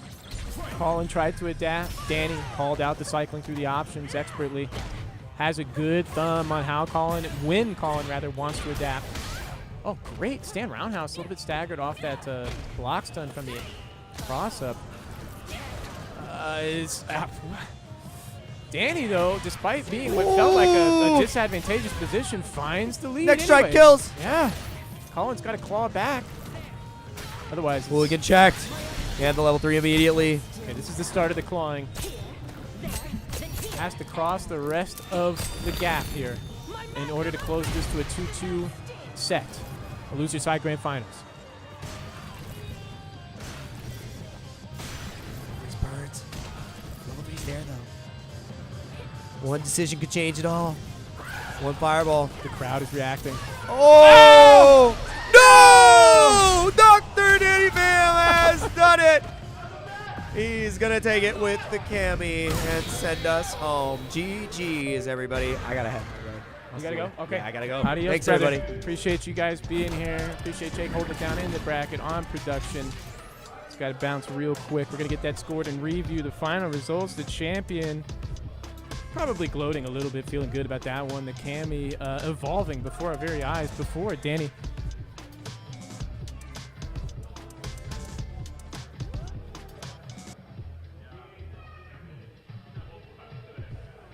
But Danny previously did not really have any dive kicks at all being represented on the Cami. Now we've seen quite a few sprinkled into this set. I wonder what's going to come next. The spin knuckle was the ultimate undoing for Colin. Colin just not really ready. What have I got this fucking Russian doll set up here with all these? Anyways, Colin just not ready for the spin knuckle. Even when he's picking up on the, come on, man. Even when he's picking up on the spin knuckle coming out, he just could not find the punish comfortably. We saw him whiff the conversion with the stand strong. So a lot of homework there to do. I like how Colin was trying to slow play it actually previously in the set, even though that's definitely a doomed approach versus somebody who's just so much better at that play. I think there's just so much to learn in that slow play effort, and bringing that learned experience back next week is what's going to let you go toe-to-toe with somebody like Danny Pham so much more reliably. And here we go. Here's our final results. In first place, just outside, you got it. Danny Pham, of course, enormous winner side run as... what'd you say? Oh, okay. 5-1, Danny Pham, first place. Colin, respectable, second place, 6-2. Great run. Had to dip down to loser's side from winner's top 8, or even winner's finals, I think. But that's a respectable place to end up. Dak Josh, 7-2, juggernaut of a run himself, ending third place. Love to see it. And then followed up by, if you ask me, who should have been second and third place, but fourth and fifth instead. Schnois and Dylan, both with 4-2, 3-2, relatively short runs because they made it through winner side all the way until being knocked out twice in a row on losers end. Kind of crazy.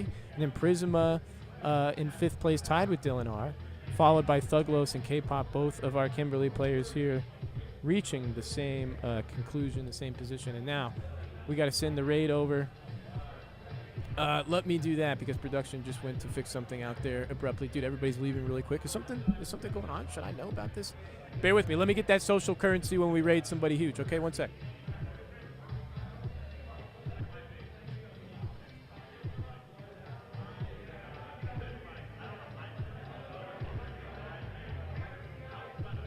Let's see. Who do we got? We're finding them. Not to worry. We're fucking the. Hold on one second. We gotta plug the quarterly real quick. Go ahead. We do have our quarterly coming up next week. Actually, it's a $4,000 prize pool offline competition here downtown Seattle. Street Fighter 6. It's a full top 8 payout. That means everybody in top 8 seeing that money, which means that the full top 16 is going to be first to 3. You want to make sure that you have a shot at the cash, that you have a full first to 3 set in front of you. All of these setups, top of the line, 240 hertz PCs. The bracket starts 4 p.m. and it is next Saturday coming up, February 21st. The doors open 2 p.m. Get a couple hours warm up before we start at 4. Probably going to wind down around 9 p.m., 8 to 9 p.m. is when we'll conclude. So you can catch all that twitch.tv / Salon Seattle, as well as the bracket itself, challenge / Salon Quarterly 7. And, of course, you can find us on Twitter as well, at The Salon Seattle. Please follow us on Twitter, follow us on Twitch, subscribe, all that jazz. And we'll be seeing you guys. We're going to raid Hamad here. Thanks for sticking around. Thanks for watching the bracket. We'll catch you next week. As always, Downtown Seattle Salon Series. Sending you off.